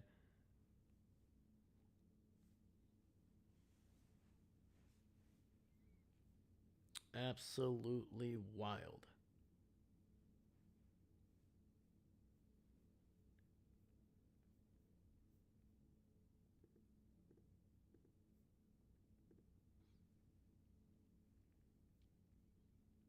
So what have you thought of the game so far, guys? Give me your thoughts. Give me your thoughts.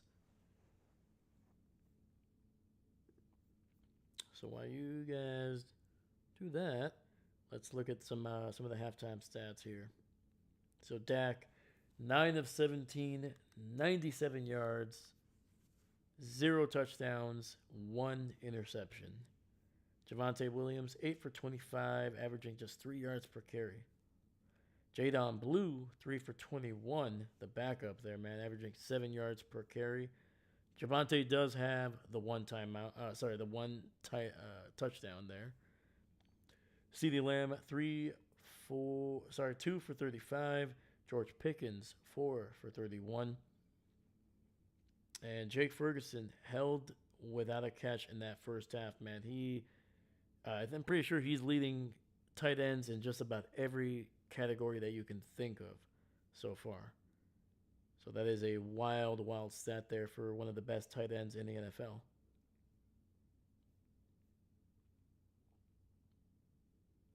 And we got Traquiz Bridges with a interception that was on Bo Nix there early in the first quarter. Helped set up Dallas with a field goal on their first drive.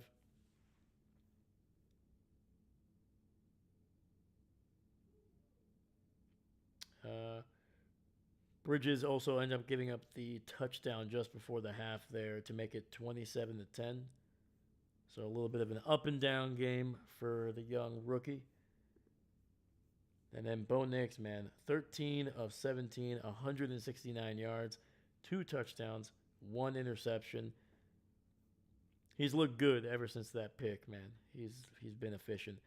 J.K. Dobbins, 7 for 51, averaging 7 yards per carry, over 7 yards per carry.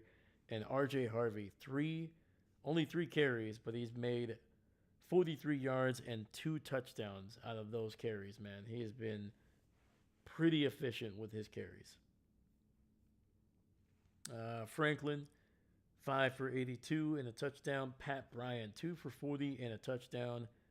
Evan Ingram, 3 for 26. And Cortland Sutton, the leading receiver for the Broncos, just held to just 1 catch for 11 yards. Jonathan Franklin Myers with the sack of Dak Prescott. And then Jahdae Barron able to pick off Dak Prescott there just before the half.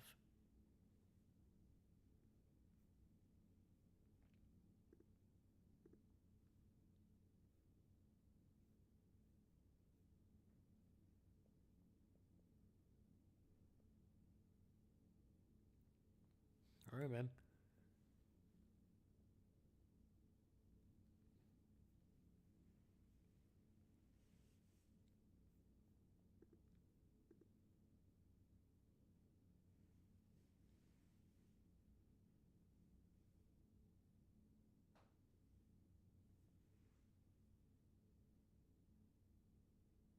I'm rooting for New Orleans against Tampa Bay. There you go. There you go.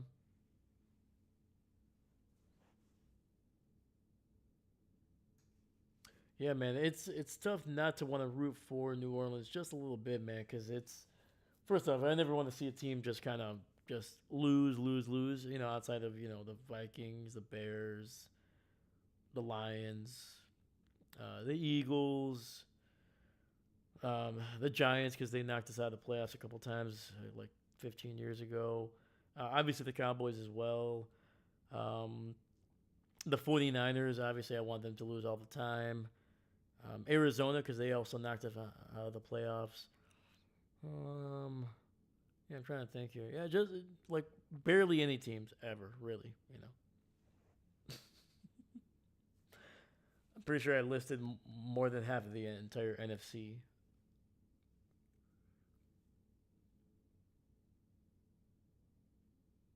Oh, look at that. We had a pick six. We had a pick six in that game. Holy cow. Spencer Rattler, look at that. Giving us what we want, man. We want pick sixes. Look at that, man. Spencer, the man of the people, man. Sacrificing his own stats just to give us some entertainment. David, well, it's only because I picked New Orleans to win. Oh, gotcha. That's funny.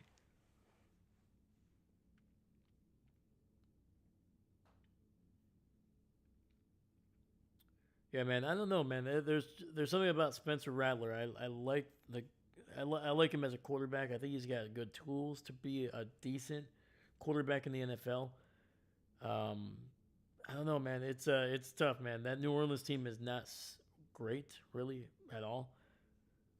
I don't think he's an amazing quarterback by any means. But I just like the way he throws the ball. It's very smooth when he has time, he gets the ball down the field.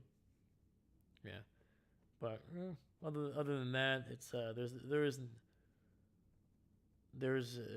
to take some time for New Orleans to kind of be potentially a contender, a playoff contender, not a Super Bowl contender.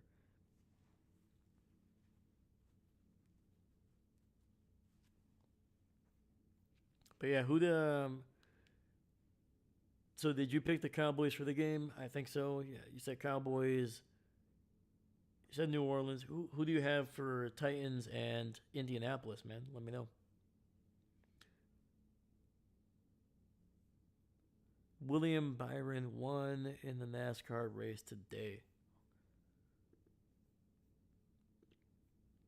I might sound foolish, but who is William Byron? Let's see here.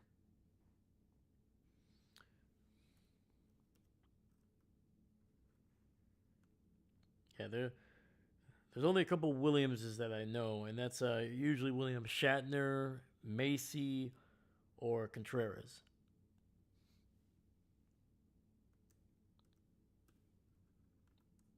There you go.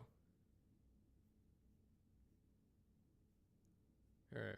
Byron Chevrolet, number 24, finished number one.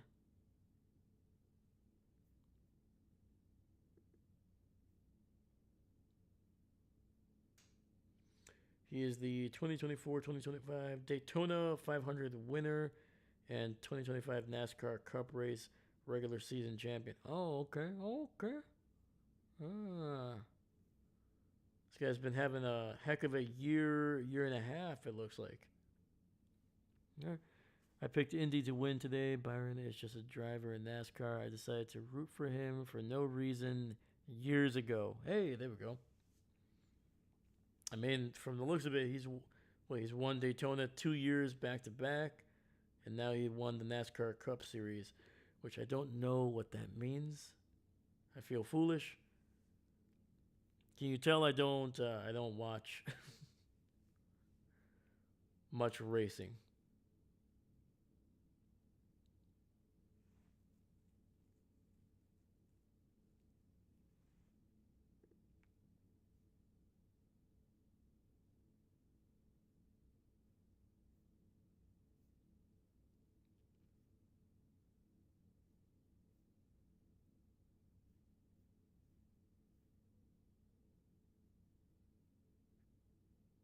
Okay, just doing a little bit of just doing a quick dive into that. Okay, all right, getting the picture. I'm getting the picture. Hey, well, congrats to Byron there, man. Heck yeah, great accomplishment. Let's go.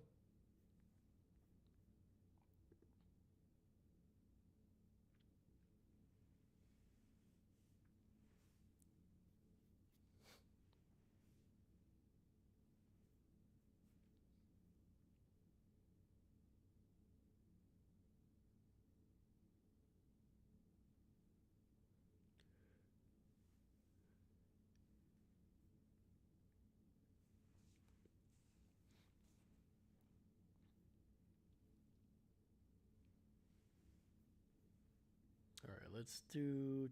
We're still at halftime here, so let's do a quick little look at around the league. See anything if anything is updated. Buccaneers are now leading by 14, 17 to 3.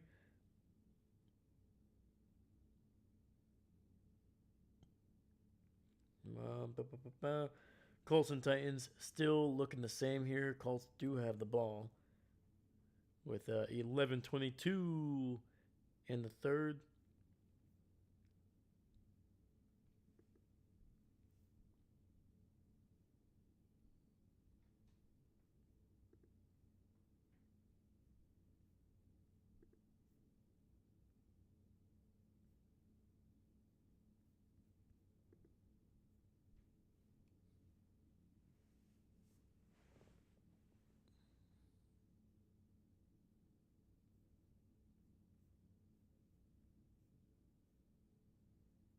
Yeah, what's up with these like double digit leads today, man? It's been wild.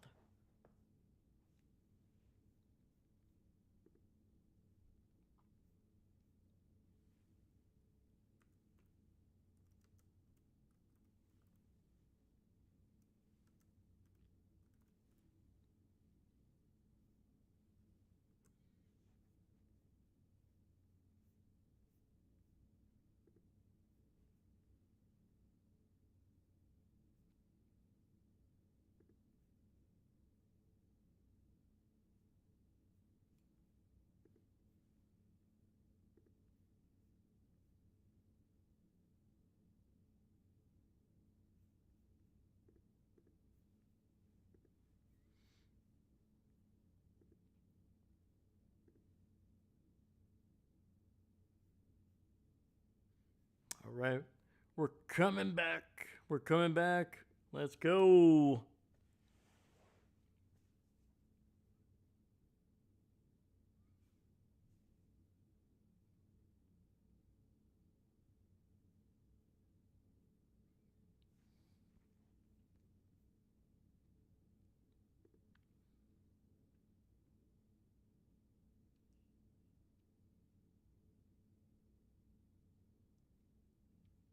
And the ball goes into the end zone, and Dallas is going to have some good field position here.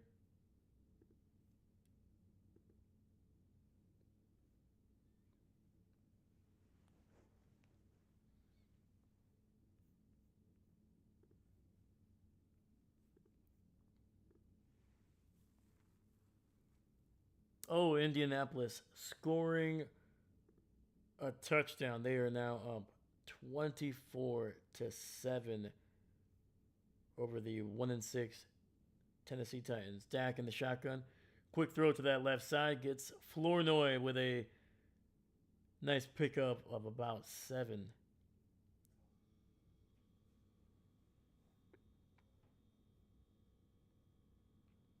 Looks like Jonathan Taylor just took one to the house right now, man. He's got 9 carries for 152 yards. The former Wisconsin Badger, man, is just absolutely killing it today. All right. 2nd and 3, Dak in the shotgun, running back to his left. Dumps it underneath, and that'll be incomplete for Javonte.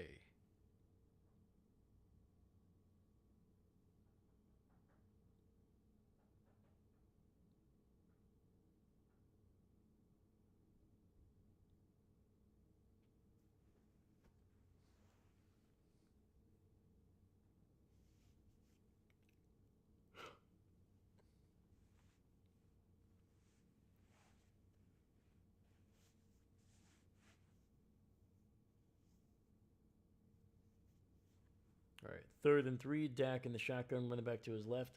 3 receivers stacked up on the right side. Pressure. Dak able to slip pass. He's going to run for the first down across the 50 and slides down at the 49.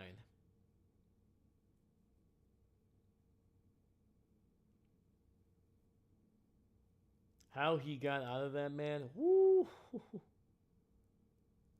That was close, man. That was close.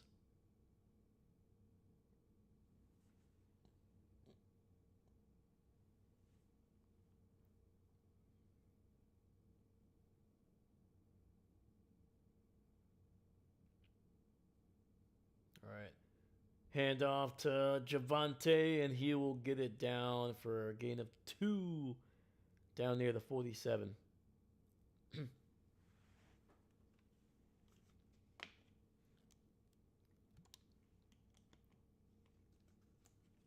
Oh, there it is. They're showing the Jonathan Taylor run. That was an 80-yard touchdown run. Jeez.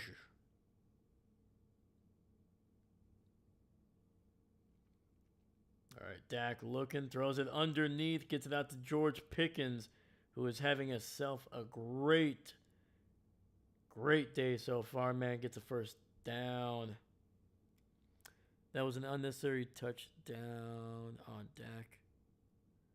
Bro has been sliding for for 50 yards already. Well, it's like you said, man. They just want to make sure, like, you're like, hey, do you need a hug? Do you need a hug? All right, 1st and 10, ball at the 34. Little end around to CeeDee Lamb, and he picks up 2 yards. That's it. Come on, man. What are we doing? What are we doing?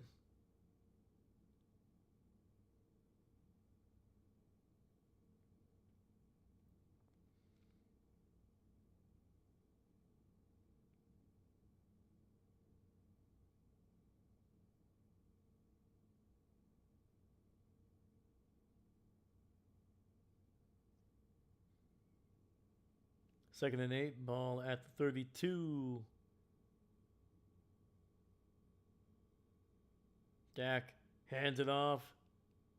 And this one, I believe, is the rookie Jadon Blue, and he goes nowhere on that one.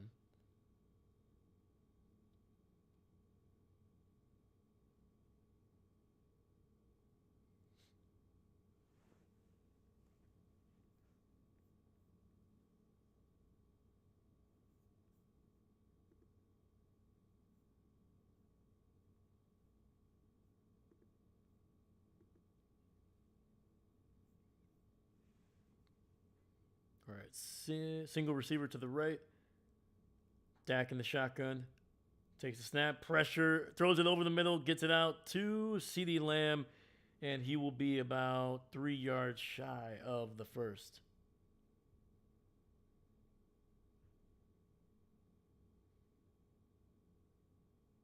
All right. And the Cowboys down by a full 17 points here, 3 possessions. They're going to go for it early in the third quarter.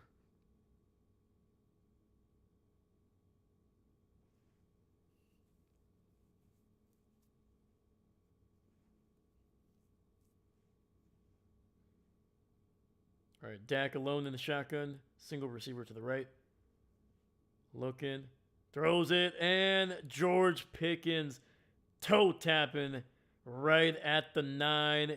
First and goal coming up for the Dallas Cowboys.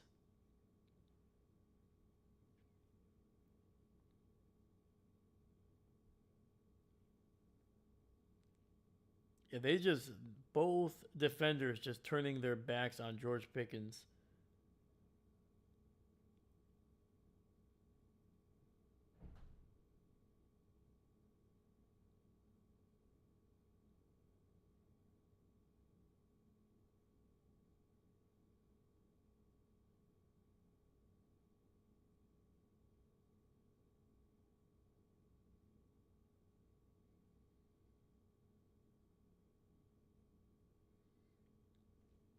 And it looks like we have a injured Denver Bronco on the play. He is getting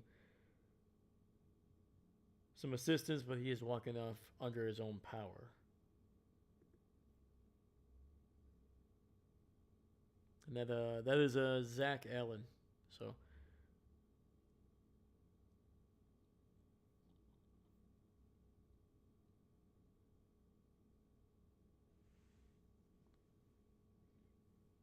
all right, first and goal from the 10 here. 2 receivers on the right side. Dak under center, and handoff to Williams, and he will fight his way down near the 5. I think he's going to be spotted at just before the 5-yard line.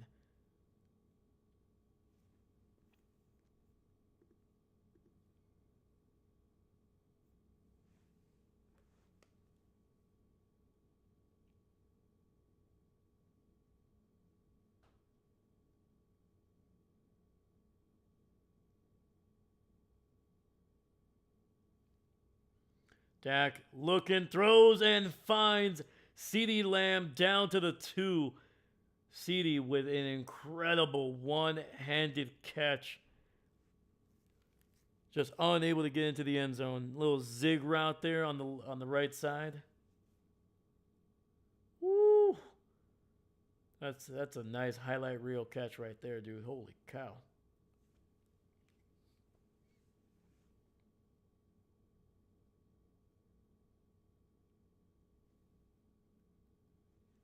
Dak looking, throws, and trying to find CeeDee Lamb at the back of the end zone, but there is going to be a penalty, and I think it's going to be on the Broncos there.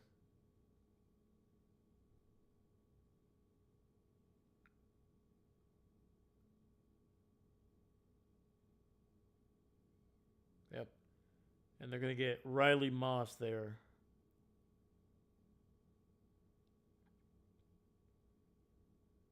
Oh, Jesus, yeah.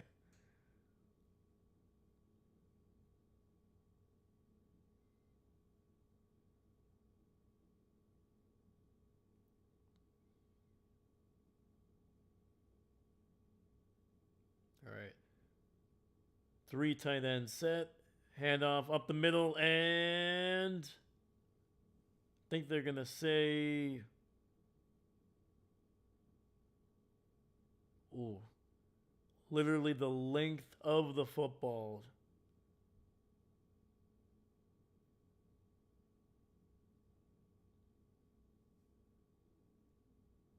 Second and goal coming up here.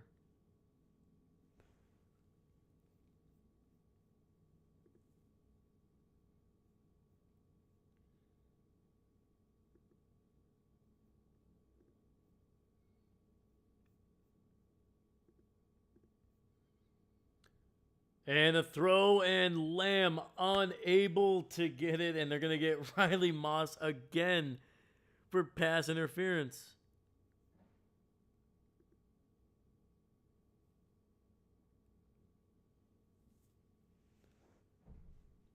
And Moss has just been having a freaking problem with CD, man.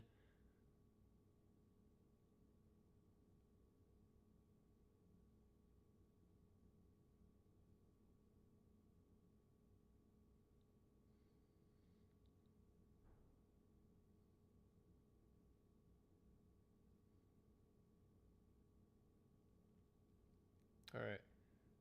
Two tight end set, fullback, running back in the backfield, and Williams punching it in. And that's his second touchdown run of the day against his former squad. Yeah, he had his jersey around the collar. Yeah, man. Like, I don't blame Moss for having to do that, man. It's dude trying to keep basically George Pickens or CeeDee Lamb in control in a position where you can make a play on the ball. That's almost borderline impossible.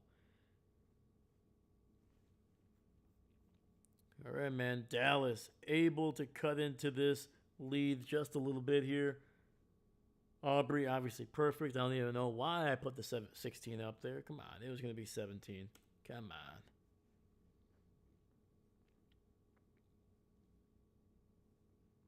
That drive, man, took up nearly half of the third quarter, but it pays off with a touchdown. Let's go, Dallas, man. Making this game a little interesting. Let's go. All right, we're going to see what the Broncos can do here on this next coming drive, but I got to use the bathroom, so I'll be right back. Enjoy, couch.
All right, returning it to the 15, to the 20, 25, and breaks the tackle to the 30, 35, 40. He's across midfield and finally brought down to the 46. Holy cow, man. Great return by Marvin Mims, catching it at around the 7. Woo! Wow. Couch, do you enjoy the Blair Witch?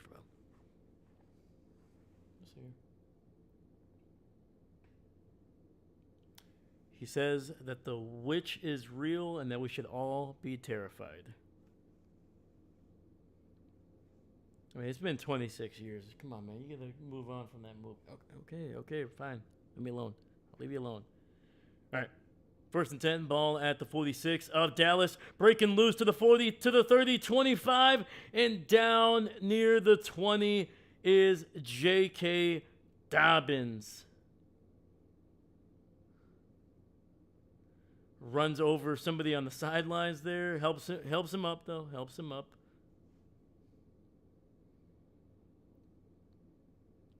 There we go. Boom. Whew. First and 10, ball at the 21 of Dallas already, man. Holy cow. All right. It's going to be a run up the middle down to the 16. Let me move the possession here. Boom. There we go. It's going to be, let me see here. I think that couch is related to one of my couches. Man. Couch is, he's been around, man. He's been around. Yeah, he was definitely a player in his younger days, for sure.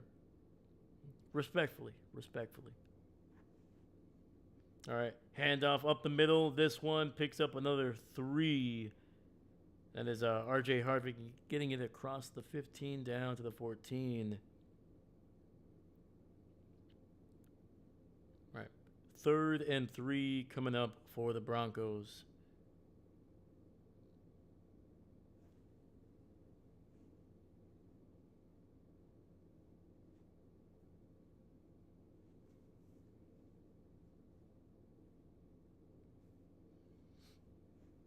All right. Bo in the shotgun, running back to his left. He's got 3 receivers on that right side. Looking, lofts one to the right side, wide open. Touchdown! Courtland Sutton.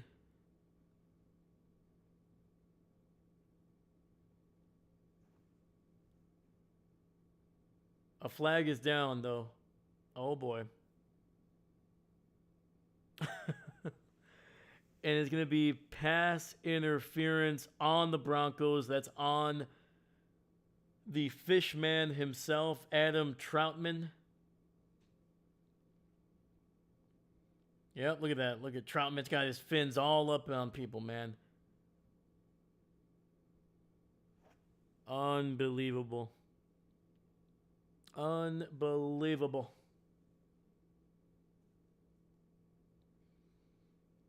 The referees are telling him, we can smell the fish on the defenders. You had them. Bo throws over the middle. Oh, my God. It goes right through the hands of Courtland Sutton. It was going to be a touchdown.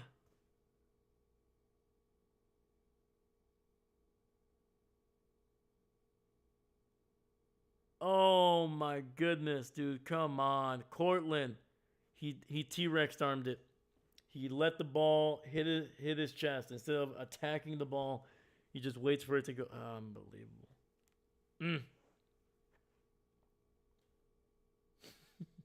Thank you, Joan. Thank you.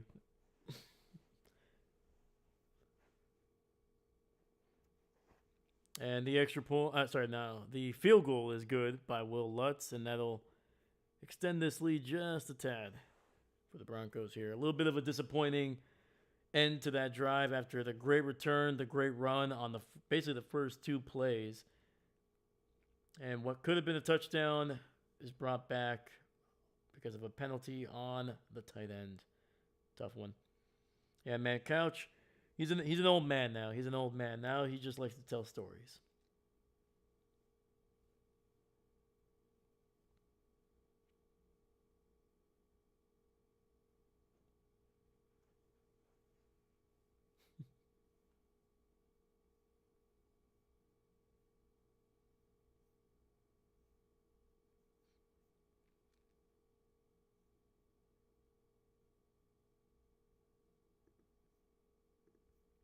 All right, it's been a couple minutes since we checked around the league. Let's see what the scores are.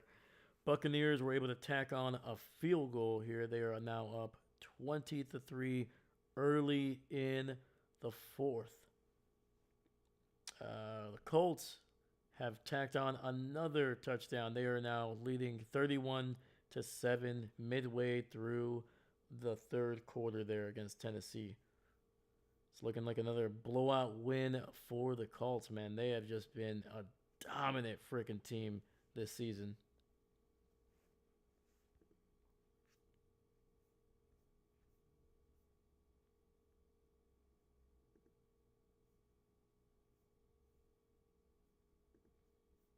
See who got that touchdown. That was Josh Downs catching the touchdown from Daniel Jones.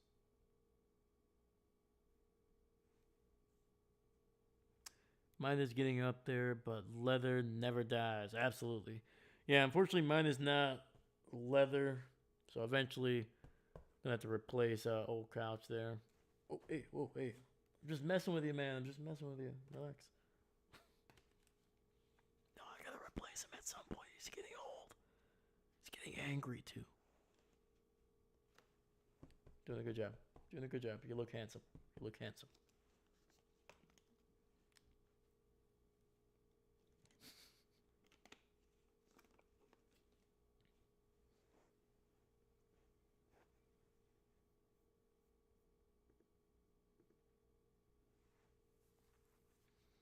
All right, looks like we're coming back from the commercial break here.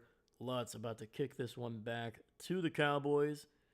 We'll see what Dallas can do, man. They had a nice drive to start the second half and see if they can get another one here, man. Kick is away, caught about 3 yards into the end zone and takes a knee.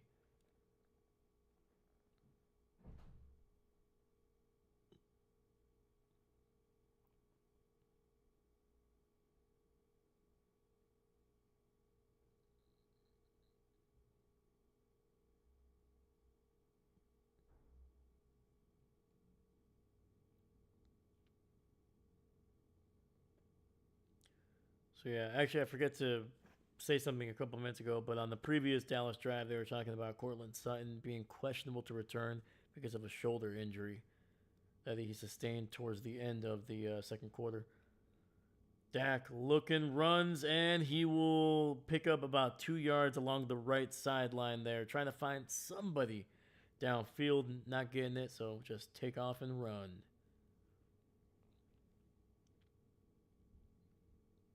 Clock is officially going to be under 6 minutes left in the third here.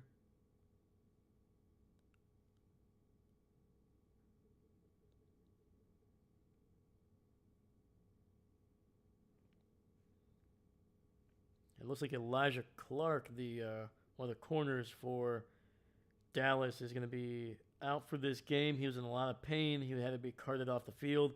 Quick throw to Turpin. He's going to break a couple tackles, but does not get any positive yardage, man. Broncos defense doing a heck of a job flying to the ball.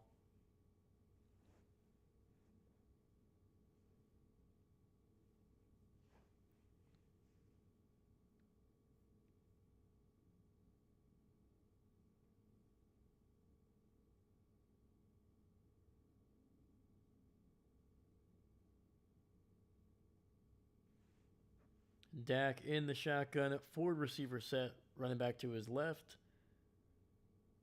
And throws, and that'll be incomplete, and they're going to get Riley Moss again. Oh, man, dude.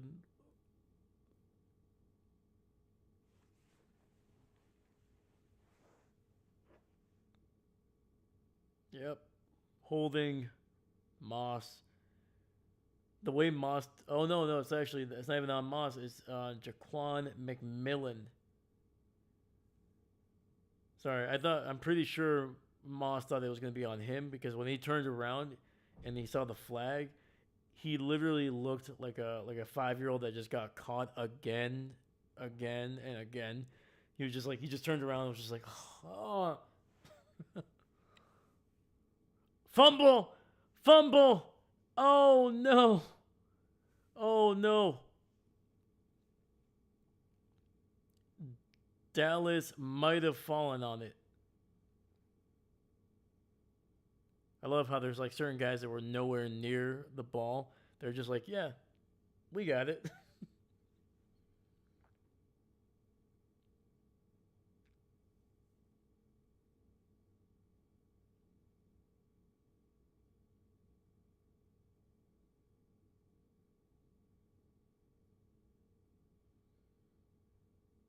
And from the looks of it, the Broncos might have the ball here.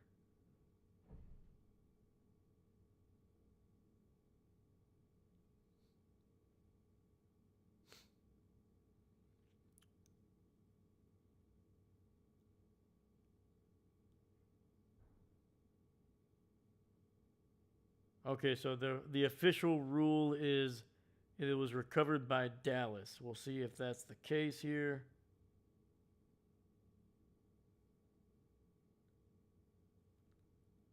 Yeah, we can't. I can't tell who has that. All right. Well, Dallas is going to keep the ball here. So 2nd and 10 after the fumble. Dak in the shotgun. 2 receivers to the left. Running back to his right. Quick throw to CD Lamb and picks up about 5 down to the 45. I don't know why CD Lamb keeps just going backwards after every catch. It drives me crazy when receivers do that. There's very few guys that are quick enough and fast enough to be able to make that payoff.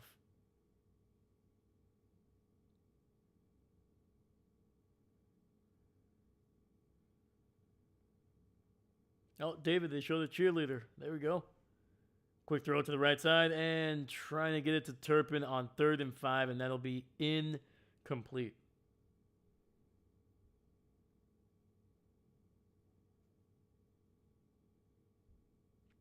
Hit him right in the hands, man.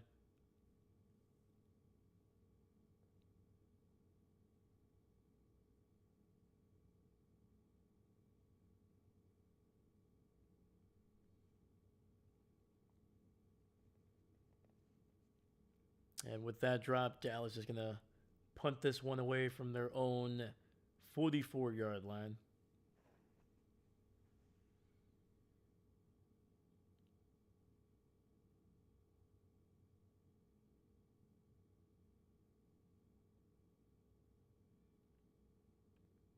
And it'll be fair cut.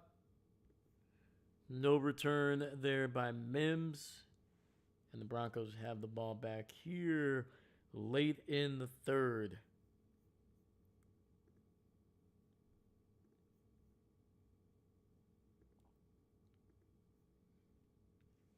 All right, Buccaneers have added another field goal. They are now up by a full 20 points with 9:22 left in the 4th.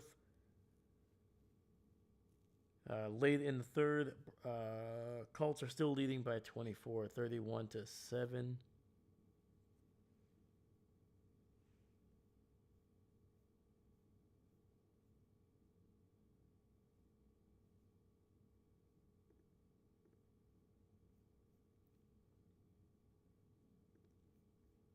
Yeah, let's check out that Buccaneers stat line here. Baker, 15 of 24, 152. Nothing too crazy for Baker. No touchdowns, no interceptions.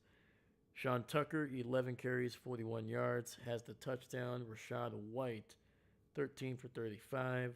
Tez Johnson, 5 for 43 yards, man. Cade Otton, 4 for 40. And Emeka Ibuka, 3 for 35. 17, 3rd quarter, 2 touchdown behind. Yep.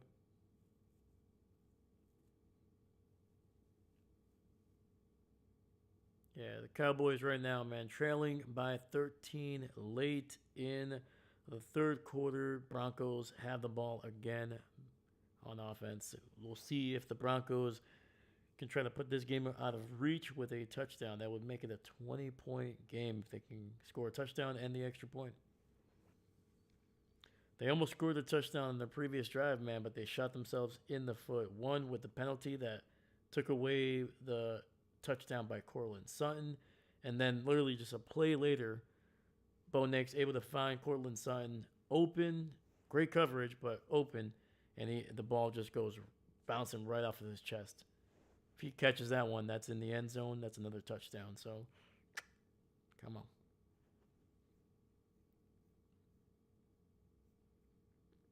Yeah, we see here So Spencer Rattler looks like he might have been benched because Tyler Saw is now in the game with 9 throws.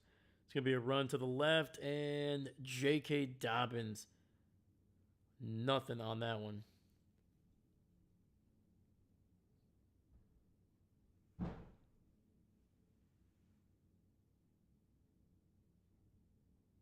Okay, that was weird.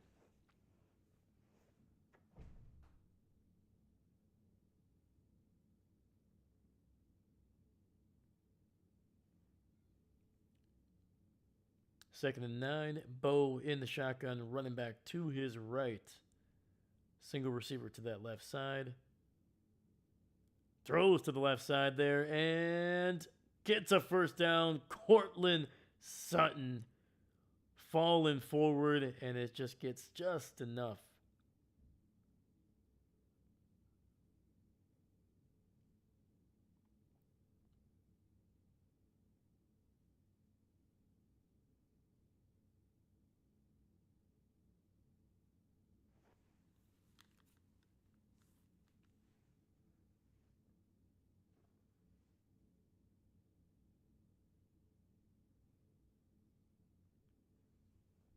All right, we got less than 2 minutes left in the third.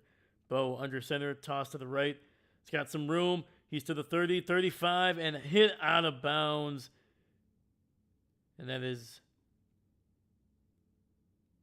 looks like J.K. Dobbins there with a great run of about 9 yards to a gain. Smacked.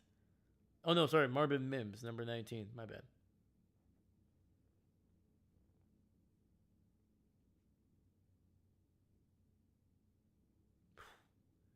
Stewart, number 27 for the Cowboys, man, just delivering a heck of a hit.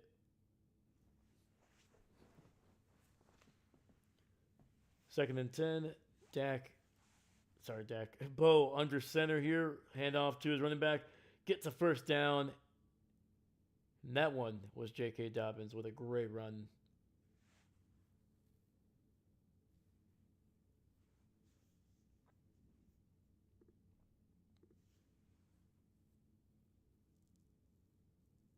Holy cow, man. We got 7 people watching. Thank you. Thank you so much. I appreciate you guys. Please, if you're new here, please make sure you leave a like on the video and subscribe, man. It helps out the video a ton as well. So, but regardless, I appreciate you guys being here, man. Thank you for watching. All right, Bo under center here. Toss to the left. This one to RJ Harvey, and he's going to be taken out of bounds after a loss of 1. And that'll likely be the final play of the third here. Broncos do not need to run another play.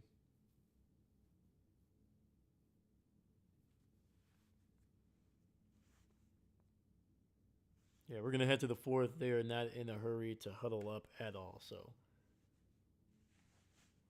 all right, man. After 3 quarters, the Denver Broncos are hanging on to a 13-point lead over the Dallas Cowboys here in Denver, Colorado at Mile High. 30-17. They have the ball. They have a chance to potentially ice this one early in the fourth. But to be honest with you, man, if we learned anything from the Broncos, they taught us a lesson last week.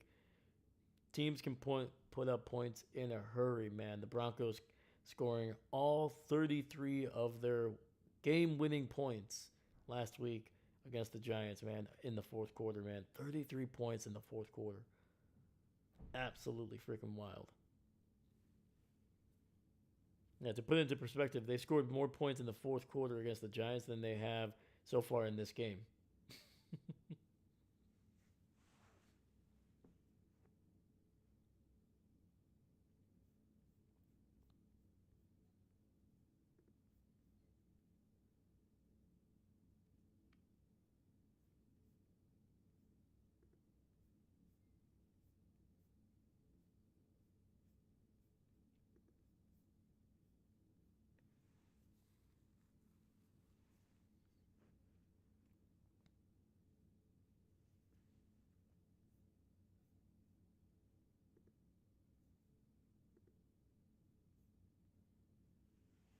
All right, Buccaneers are looking like they're going to be getting back on the winning track here. They're going to probably improve to 6-2. There's less than 6 minutes left, and the Saints are still down by a full 20 points.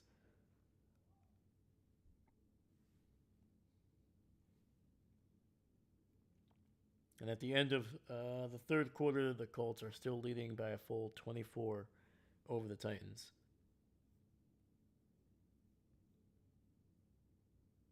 Yeah, those two scores, I was expecting some big wins from both the Colts and the Buccaneers, but this one was the one we're watching. A little bit more surprising.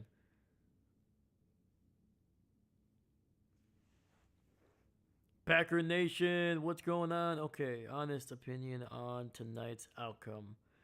My honest opinion. I'll try to be like brief because I don't want to, you know, because I have a lot of opinions. But so I think the Packers are the team that should be favored to win. I don't think that they're going to blow them out because I don't think this is what this Packers team is capable of. But if they can run with Jacobs, which they did last week, if they can run with them, and if the defense, if the secondary can hold long enough for the pressure to get to Rodgers, I think they will win. And Bo throws deep down the field, and he has got a man, Cortland Sutton, catching a pass around the 20-yard line. Wow, dude. A free rusher in his face. Bo knew he was going to take a hit and then just delivered a beautiful freaking throw down the left sideline to his favorite target. Wow. 1st and 10, ball at the 21 of Dallas. And Marvin Mims had a pass coming his way.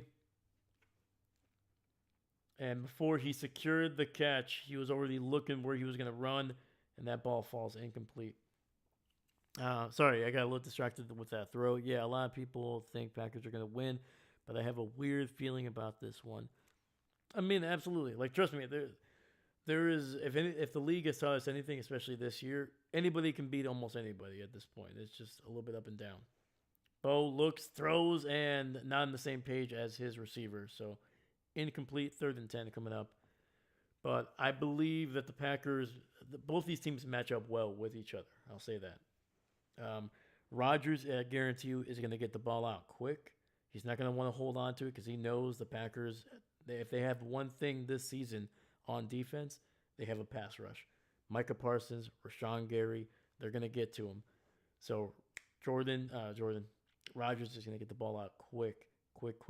That's where that secondary needs to be able to hold on to coverage. Just give them 2 or 3 seconds, 4 seconds, and it'll be very impressive with what you see. Marvin Ingram with a catch over the middle, gets a 1st down, and the Broncos are marching. Joe, let's go. I do think the Packers have a way better defense. Yeah, I would agree, but I do believe that the Steelers, they have pass rushers that throughout their time in the NFL have been pretty darn good. So this is going to be a difficult game, I think, for the Packers offensive line, to be honest with you. And it's going to be a handoff to the left and gets it inside the 10 down near the 7. That is J.K. Dobbins with another solid run. I believe the interior of the offensive line for the Packers is going to have a massive, massive game. And I say that because I believe the tackles are going to do okay, but you can only hold off T.J. Watt. You can only hold off Nick Herbig for so long. You can only do that for so long. So that's why I say running the ball is going to be massive in this game. If the Packers can do that consistently, they're going to be able to control the time of possession easily. And a throw, and that is incomplete. Trying to get it to Atkins in the end zone. And it'll be 3rd down, but we do have a flag, though. The Packers secondary is not good. I'm sorry. It is not good, whether it's because of the corners or the safeties just trying to do too much. Like Evan Williams is a good player. McKinney is a good player. We've seen that. I think Javon Bullard, does he get beat sometimes? Sure, but I think he's still been pretty dang solid. He has yet to be egregious in my opinion this season. He's been one of the better spotlights in the secondary. The corners are struggling. I'm hoping we see Carrington Valentine in this game uh, because DK Metcalf, if you let him, dude, he's gonna just absolutely eat Nate Hobbs' freaking lunch, breakfast, and dinner. So yeah. All right. Bo looking has time, finds his man in the back of the end zone. Touchdown, Troy Franklin, just wide open, man. Whoo. I think it's gonna be more about Love versus Rogers. Who's gonna outdo the other? Um, I don't know, man. I've never liked the idea that it's quarterback against quarterback because they're never on the field at the same time. Like I understand what you mean. Like who's gonna have the bigger game? Who's gonna have more touchdowns, yards, or whatever? I don't think because they're gonna be playing very different. Like I said, Rogers. Don't be wrong. He's gonna take his shots down the field, absolutely. And the extra point is good. And the Broncos are now up by a full 20. Um, but Jordan, he's going to be a lot more patient with his stuff. I think the only time you're going to see him really get rid of the ball underneath frequently is when they're setting up like tight end screens, the running back screens. Those I think are going to be very frequent because I think they're going to try to make sure that TJ Watt isn't just running right up the field to try to get to Jordan Love. I think they're going to take advantage of that. And I think the Packers might. I think the Steelers' offense might do the same. To be honest with you, Jordan is gonna take his time. He's gonna take his shots down the field like he likes to do, like Matt LaFleur likes to do. And they're gonna. I think Jordan is gonna be holding on to the ball a little bit more than Rodgers. Rodgers is gonna get the ball out quick, man. He's 41, 42 years old, going up against a pretty nasty pass rush in Green Bay. It's a bad idea to hold on to the ball if you're Aaron Rodgers. Um, yeah, I think that's my opinion. But I do believe that it's going to be. I think Rodgers is going to have his touchdowns, and I think Jordan is also going to have his touchdowns. So I definitely agree with you there. I think this is going to be a game where I think both quarterbacks are going to have a pretty solid night passing the ball. I'm just hoping that the Packers can get to Rodgers a couple times. That reminds me, did you enjoy typing the extra David? You had to bring it up, didn't you? No, I did not enjoy it. It's stupid. Unbelievable. I can't believe we still have ties. Unbelievable. Joan, Packers 4-1-1, Steelers 4-2.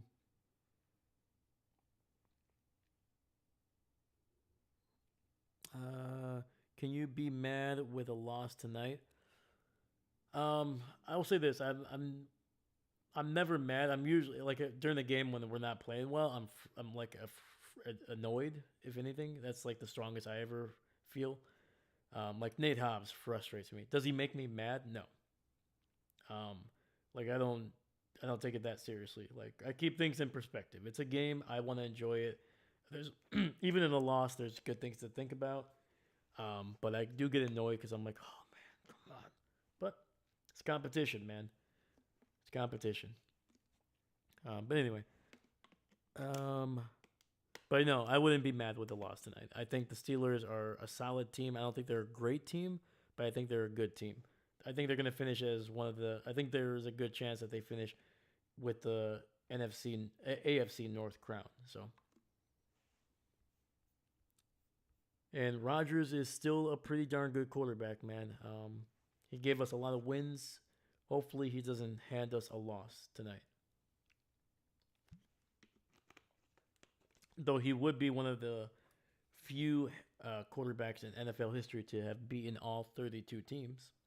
That'd be pretty cool for him, not for us.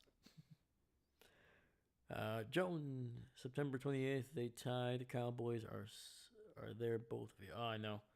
Unbelievable. Yeah, we streamed that game for sure. That was annoying and dumb and pretty cool all at the same time. Quick throw, gets it out to CD Lamb for a first down. Big pickup there, 16 or 17 yards for the Oklahoma State product. All right, ball at the 46. Dak looking, pressured, and taken down for a sack back at the 45. That is Zach Allen. There you go. I didn't make that up, right? CD Lamb is from Oklahoma State. Oh, no. Oklahoma. My bad.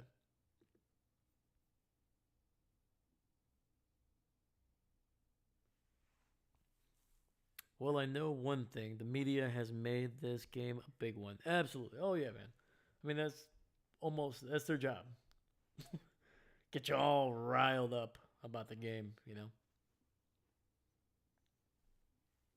I'd rather the media do that with a football game than something that's actually affects people's lives on a daily basis.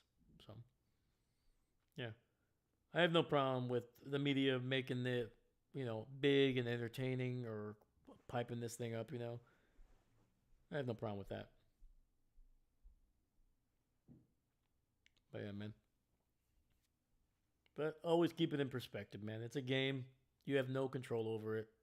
Enjoy the things that you enjoy. Feel the emotions that you feel. But once it's over, move on. There's a next game. All right, Dak alone in the shotgun. Ball at the 44. Throws it down the field. And he finds George Pickens.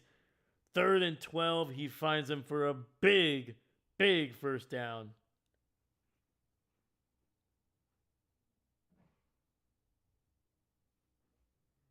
Ooh, tight coverage there, man. Ball at the 39. Delayed handoff. Javonte Williams picks up 9 yards, man. Down to the 30. I mean, we still almost have the entire fourth quarter here, man. There is still about 11 minutes left. This game is definitely not over.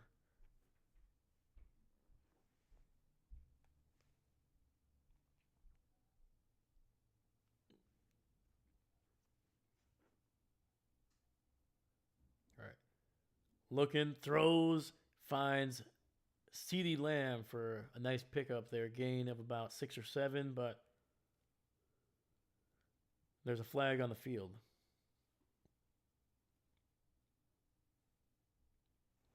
But yeah. But Packer Nation, what makes you think there's something weird going on? What is it?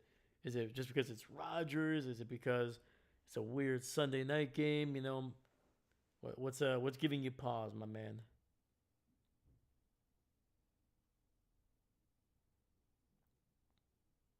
Oh, they're gonna get rough in the passer on 97. He landed on Dak Prescott there.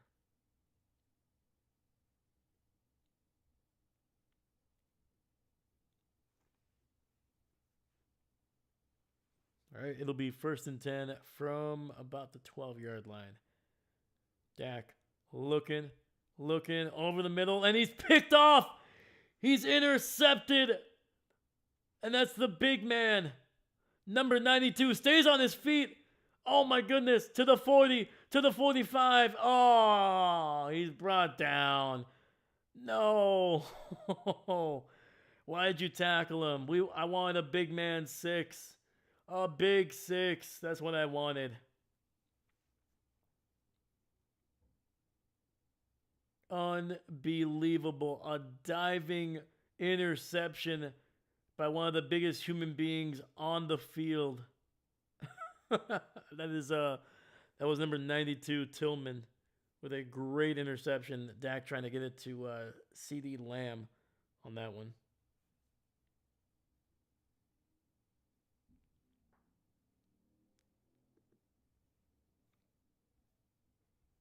Yeah, that was on DeAndre Tillman, who is 6'3", It says 247. He looks bigger than 247. I'll tell you that much right now.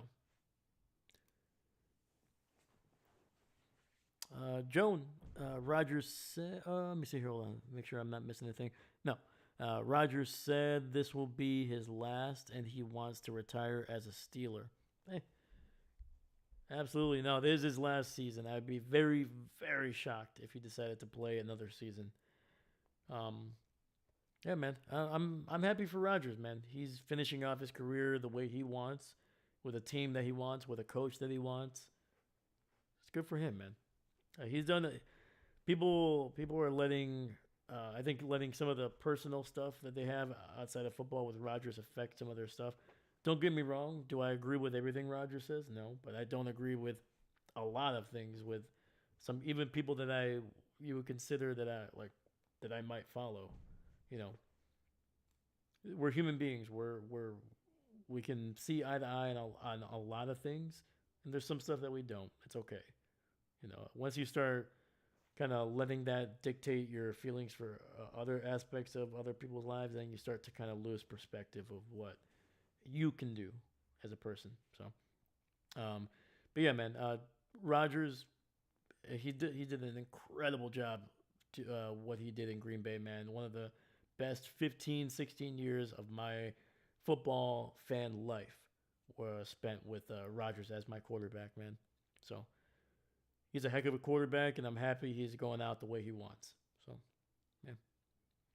Dang, too bad we didn't get a pick six. Maybe Bo can help with that.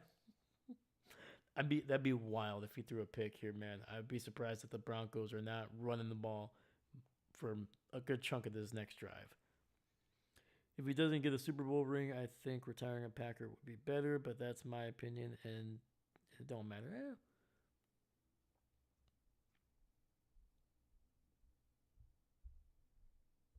I can agree with that, man. It'd be interesting. I would love to see a Steelers Packers Super Bowl. That'd be hilarious. Toss to the right to the 50, gets a first down, and down near the 40. A great run by J.K. Dobbins.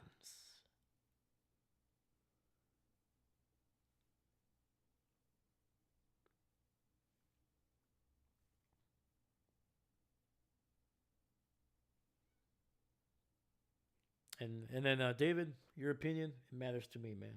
It matters, right? But yeah, man. Now it would be awesome to see Rodgers finish his career with the Steelers, and I hope he does retire as a Packer, even though it's more of a symbolic gesture.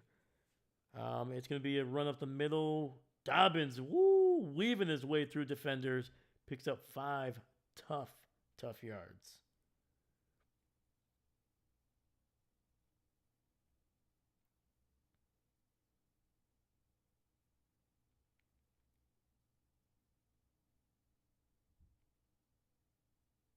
Yeah, man, I'm gonna enjoy this game. Like even if the Packers are struggling defensively, I'll be like I said, I'll be annoyed. But I'm like in the grand scheme of things, after the game is over, man, it's gonna be pretty special to see one of the greatest quarterbacks of all time going head to head with what I hope is the next great Packer quarterback. So, and a pretty good defense in the Packers too, man. Micah Parsons, Rashawn Gary, that'll be interesting. So it's gonna be a toss to the right, and that picks up a first down for the Broncos. Yeah, man. It's you don't really get games like this too often, man. A guy that spent nearly 20 seasons with a franchise going head to head against the guy that basically replaced him, and the guy that he's was replaced by is considered one of the better young quarterbacks in the NFL.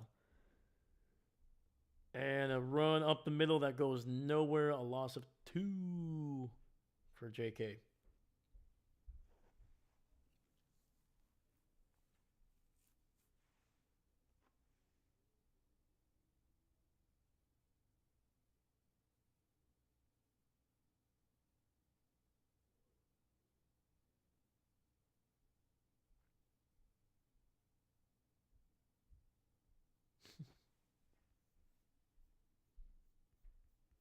And I completely forgot to move the ball over here. Boom, Broncos with the ball here.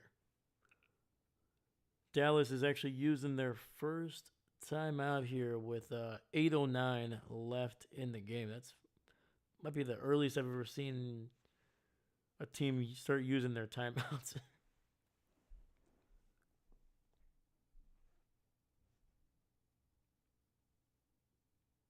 Yeah, we're not even halfway through the fourth here, man.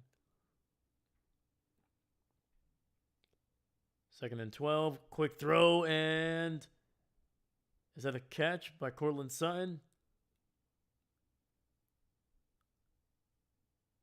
And it was, man, a great 8-yard catch. 3rd and 4 coming up.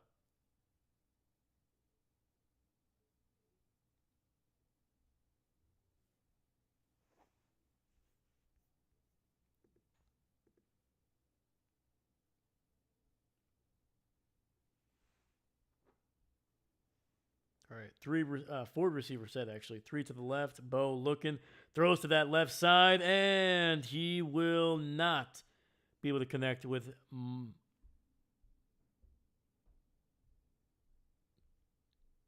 Oh boy. So that was that was to Evan Ingram, but there was a flag. I was just curious. It didn't look like he did he? Oh yes, he did. Oh okay.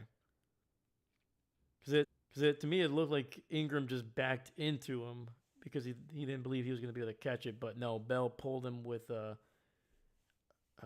his hand, pulled his arm, his right arm back.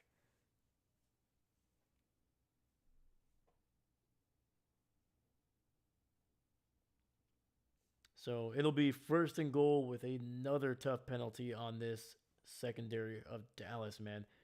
9 penalties, 80 yards.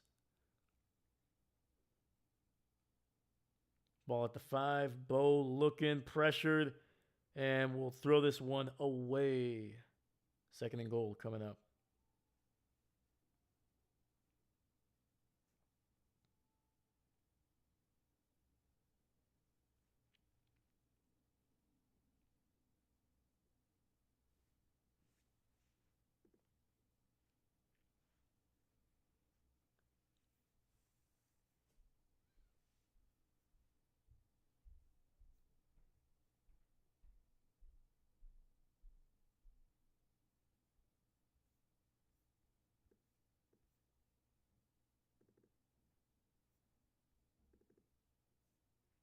All right.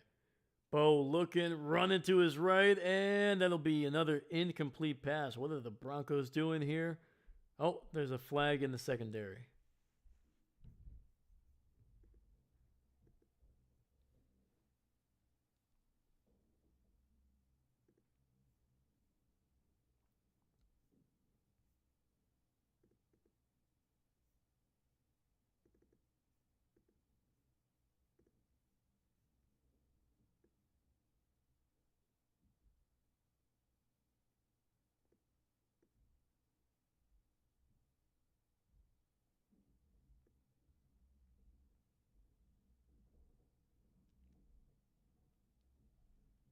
So it's actually going to be offensive PI on Cortland Sutton.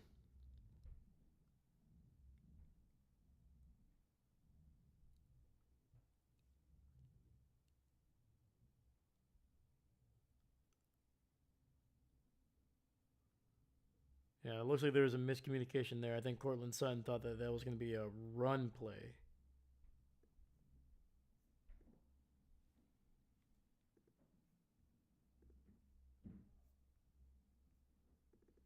Because he never turned back for a pass. He was just blocking down the field, basically.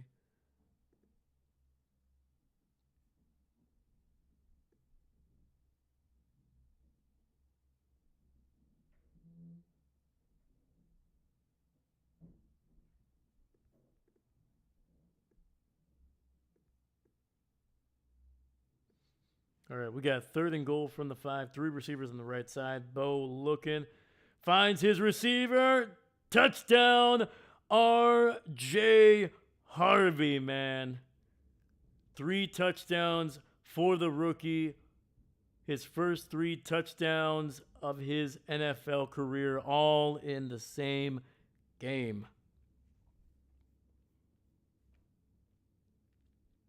In their last 5 quarters, the Broncos have scored 77 points, man. They are about to tack on another field goal to make this potentially 44.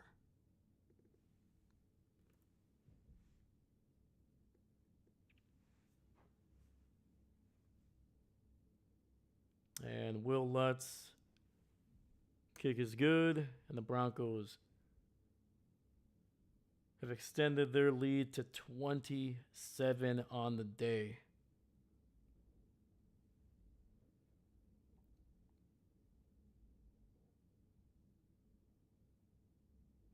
All right, we got 7:14 left in this game. Holy cow, man. This game is starting to drag a little bit here now that Denver is clearly going to probably has already put this one to bed.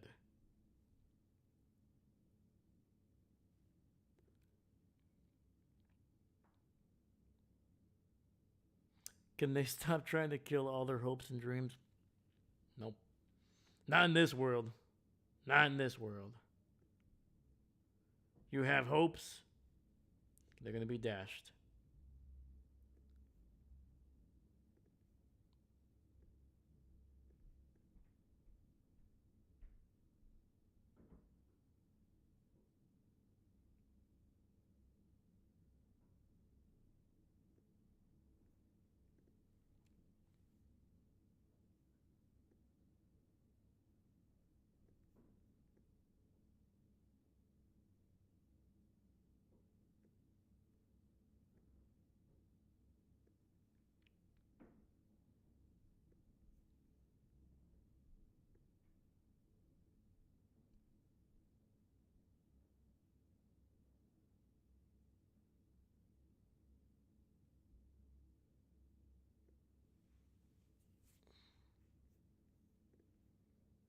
All right, speaking of scores, let's look around the league. So it looks like the Buccaneers got a win here, man. 23-3. They're back in the winning column. And nothing super amazing by the Buccaneers. They only scored 2 touchdowns in this game, but a win is a win, and the Saints unfortunately are dropping to 1-7. Colts are up 38-7 with a little over 2.5 left to play in that game.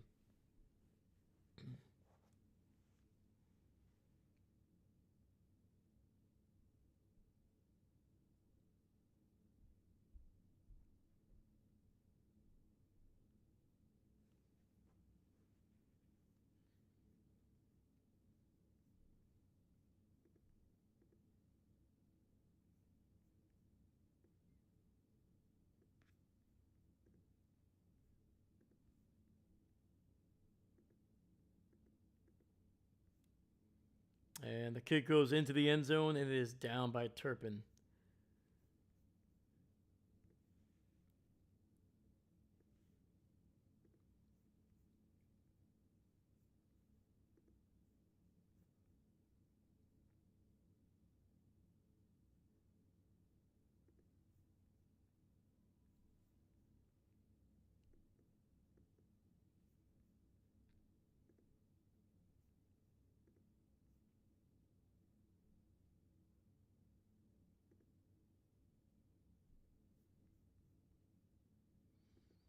And it looks like the Cowboys are throwing up the white flag as they are starting their backup, Milton.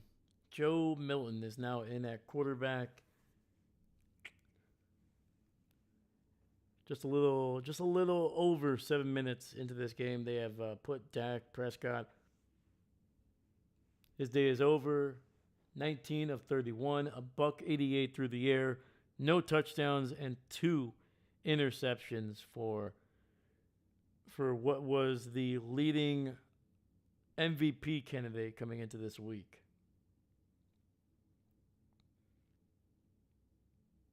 Quick throw, and it'll be for a first down. And they also have the backups in there. Jalen Tolbert catching that one. CeeDee Lamb, George Pickens, they're on the sidelines. Jake Ferguson, I think, is also on the sidelines as well. So not a whole lot of the starting ball carriers or specialty players are out there right now, man. They got, let me see who else. Jaden Blue, I think, is also the running back. He gets a handoff. It's across the 50 down to the 46. All right, I need to walk the dog. Be back for the next game. Hey, David, I appreciate you, my man. Thank you, thank you.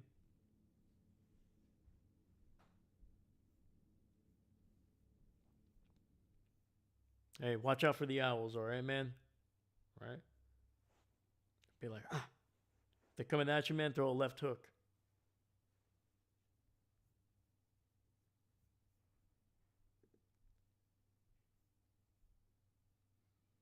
Milton running for his life. He gets it out to his tight end there, and that's a Schoonemaker with a nice little catch and run, picking up a first down for the Cowboys.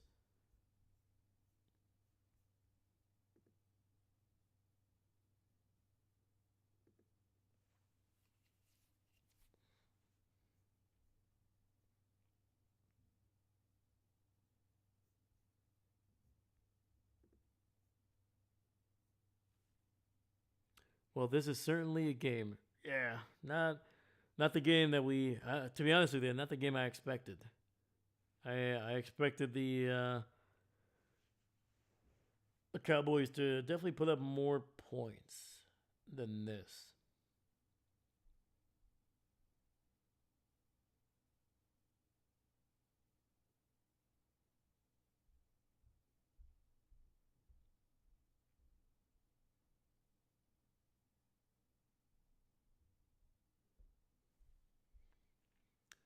All right, Joan, watch out for the owl. Yes. See Strom. Every few minutes it gets worse. Oh well, don't rightly know what to make of my Cowboys. I think their offense is good. I'll tell you that right now. Oh, speaking of that, is that a touchdown? That is a touchdown.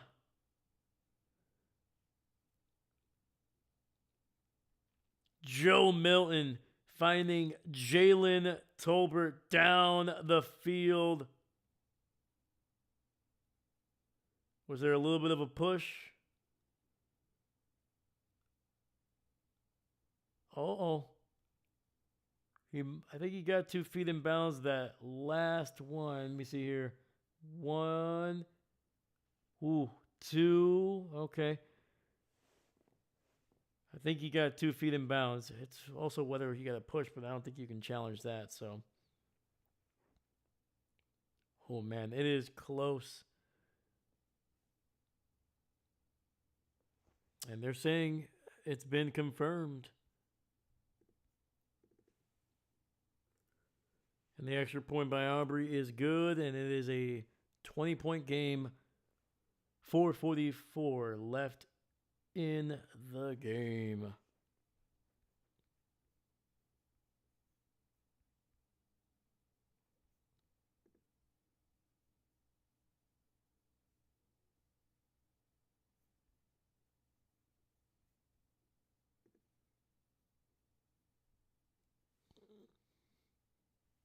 It's a touchdown right there. Tough. 450 for the Cowboys. But hey, they got a touchdown. They'll take it. They'll take it.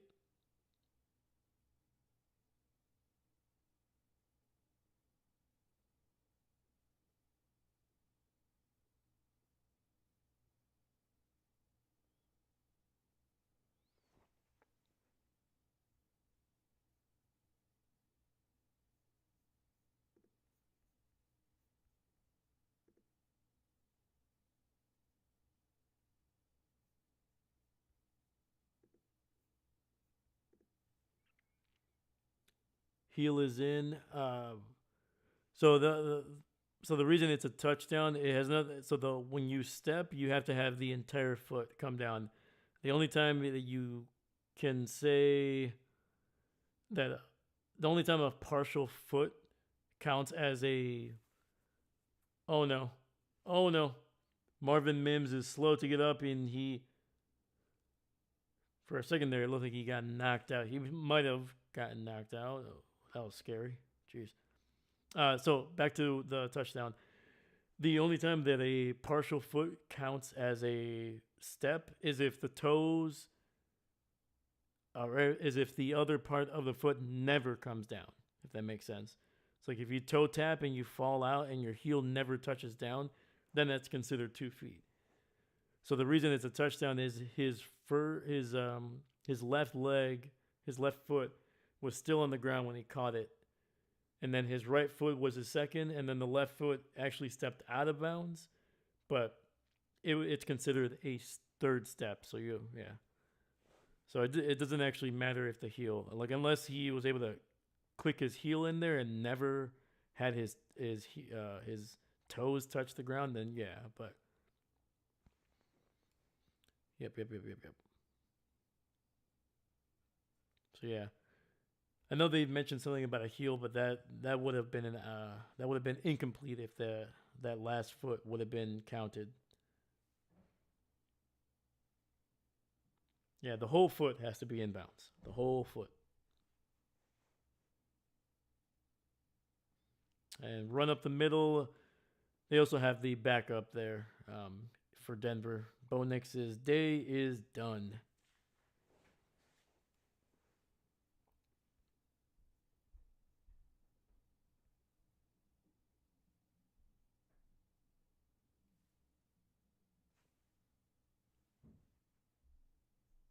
Hopefully, I did not over explain that.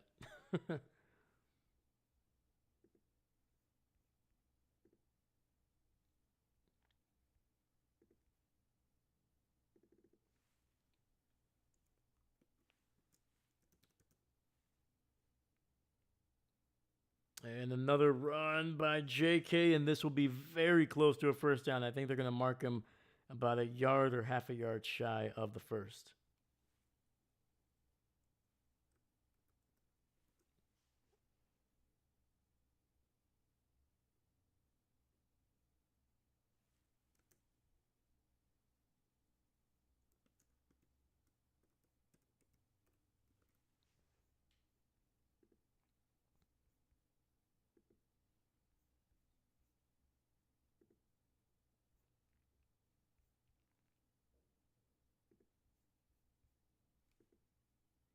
No, you did not. Thank you. Oh, yeah, for sure.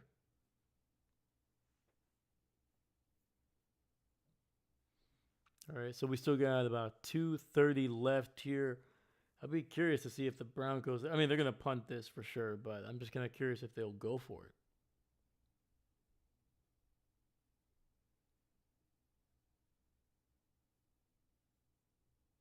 Yeah, Bo Nix, 19 of 29, 247, 4 touchdowns. Did throw the interception, but that was on the first drive. After that, he was borderline perfect.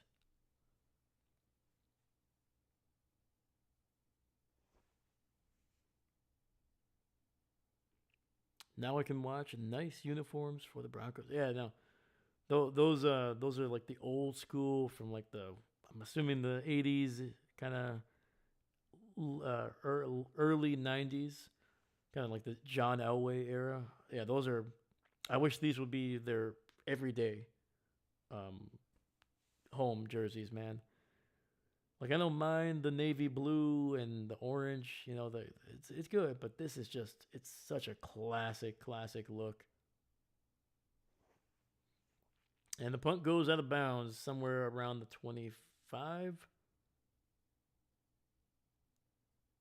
Oh no. Oh wow. Actually closer to the 35. Sheesh. That was not a good punt. Not a good punt at all.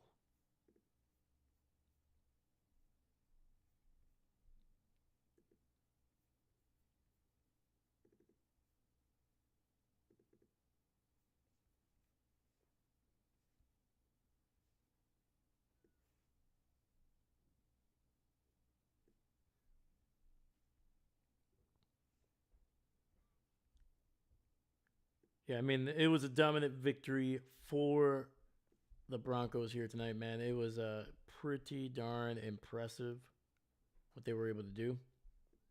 I was not expecting it. I was expecting the defense of the Cowboys to give up points. I just did not expect that the Cowboys offense would not be able to put up points. Even though the Broncos are, I knew, like I talked about it, one of the best defenses in the NFL. I just thought it was going to be closer to like 31 to like 38, maybe 41, something like that. I knew one of these teams was going to get somewhere around 40 points, but I expected the other one to still be able to put up at least 30.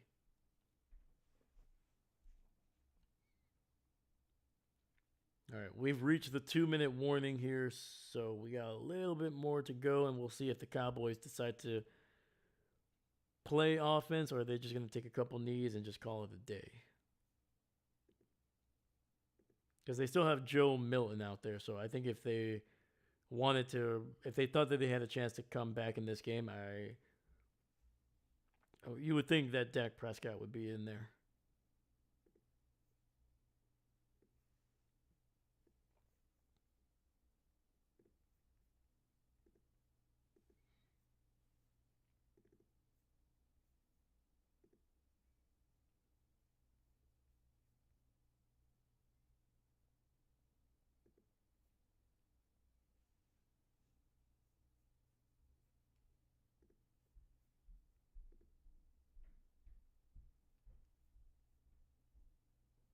All right, let's check the old final score around the league.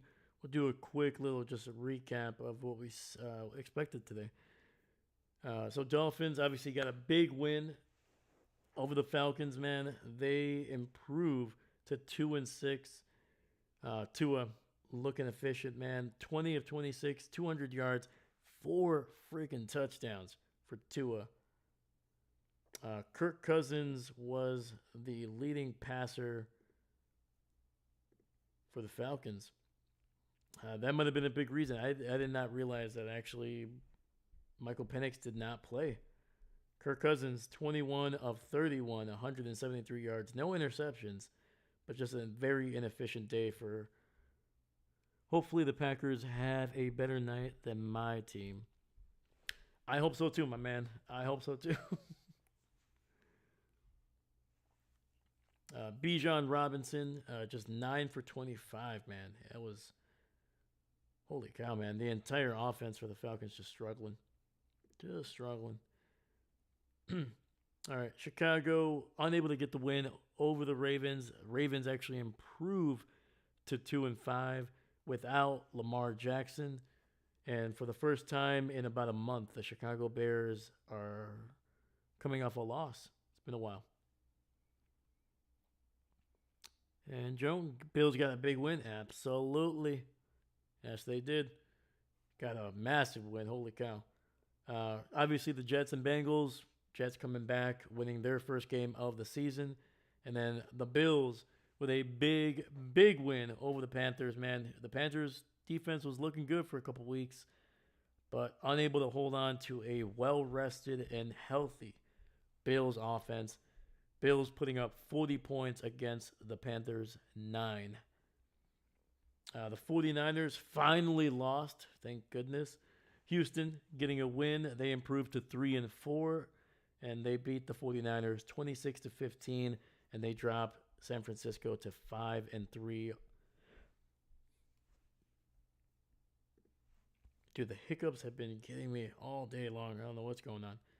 But Patriots, they were down at one point, 7-0, I think, late in the first. They ended up scoring, I think, close to 30 unanswered points at one point in the game. And they got a big win, man. They have now won 5 consecutive games, man. They are 6-2, getting a win over Cleveland, 32-13. And the Browns are now 2-6 on the year. Keeping it moving. Obviously, the Giants, big loss for them.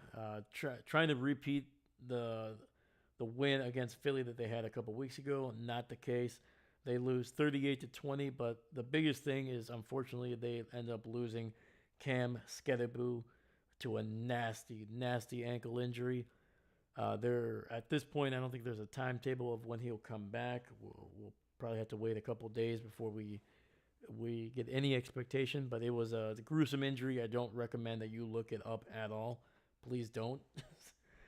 um, but yeah, that was the the injury to the Giants there, man. That was just a nasty, nasty one, and a loss does not help. So Buccaneers with a win, 20-point win, 23 to 20.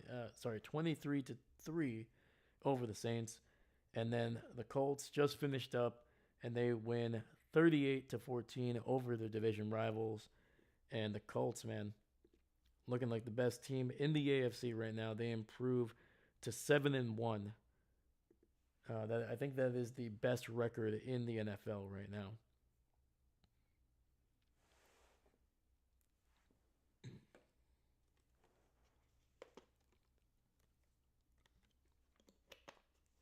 While we have a couple more minutes, man, in this game, let me know in the chat who was the biggest surprise. What was the biggest surprise for you of Sunday? Was it the Dolphins getting a win? Was it the Ravens getting a win? Was it the Jets finally getting in the win column? My goodness.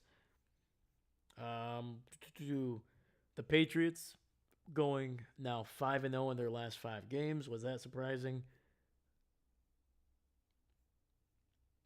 But yeah, man. All right, final kneel down, and that is going to be the final score of this game. It is Broncos 44, the Dallas Cowboys 24. Big win for the Broncos here, and for the Cowboys, man.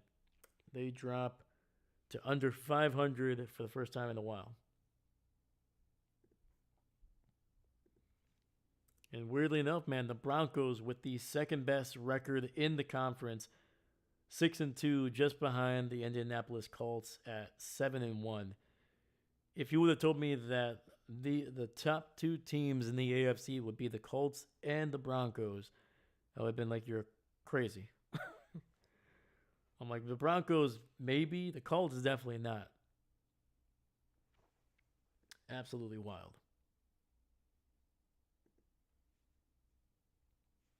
And for the Cowboys, they dropped to 3-4-1 on the year. They're gonna have to do something with that defense, man. Matt Eberflus's defense has just been absolutely freaking horrendous, man. Just horrendous.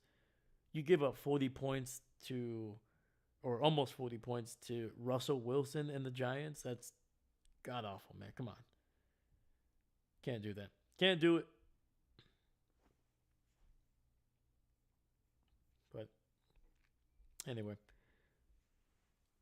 Joan, disappointing surprise is the Jets beating the Bengals by 1. Yep.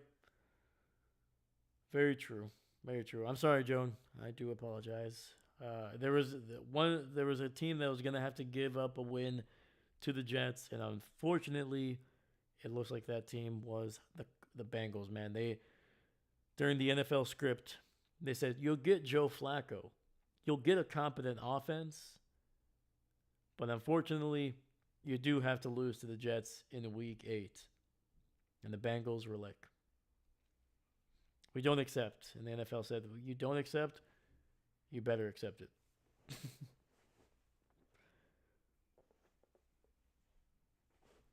Roger Goodell said, yeah, this is the cost, all right? You want a competent quarterback and you want a competent offense, you're going to have to lose to the Jets.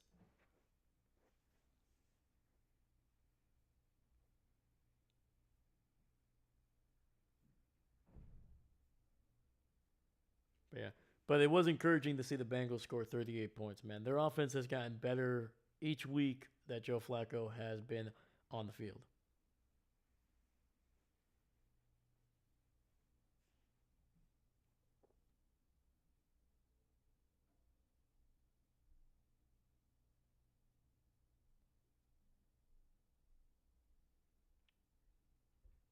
Yeah. I think my biggest surprise is what can I have to say? I don't want to say the Jets and the Bengals. That is up there for sure. But my biggest surprise is the Dolphins, man. The Dolphins look dead in the water, and I don't mean to paint a weird picture with that that sentence. But yeah, dude, I just thought that the Falcons would be able to put up more than just I mean, they scored 10 points, but 7 of those came in like the final few seconds. So that was basically a garbage TD right there. But yeah, dude, the Dolphins looked great. Tua looked amazing. We'll see if they can do that next week and if they can continue to do that. Again, the Falcons don't have a terrible defense. They don't have a great defense, but they're pretty solid. I would say they're the middle of the road defense. That was pretty impressive. Impressive since Flacco, absolutely. Yeah, you gotta give it to the Bengals owners, man. I criticized the uh, the move. I was like, why would you trade for Joe Flacco? I was like, he didn't look like he was going to be able to do anything with the Browns and the Bengals. To me, they looked very similar. The only difference is that I felt like the Bengals had a better offensive weapons, like at least just a receiver. But to me, the Browns had a better offensive line. But apparently not, man. Joe Flacco has been able to really do some amazing things over the last couple of weeks. They haven't always resulted in wins. I think he is what is he 0-2 now? Oh, sorry, no, 1-2, 1-2. But still,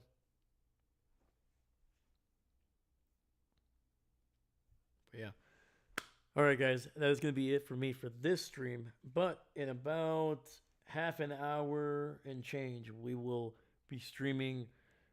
I guarantee you the NFL's biggest joy this week, and that's going to be the Green Bay Packers going up against Aaron Rodgers and the Pittsburgh Steelers in Pittsburgh. So be prepared for that game. Get ready.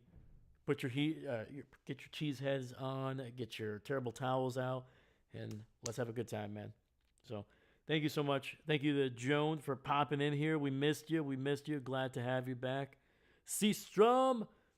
Sorry, man. Sorry your Cowboys did not get a win, but that offense will bounce back. I guarantee you. And hopefully Matt Eberflus maybe gets fired and they can find somebody that can actually call a competent defense.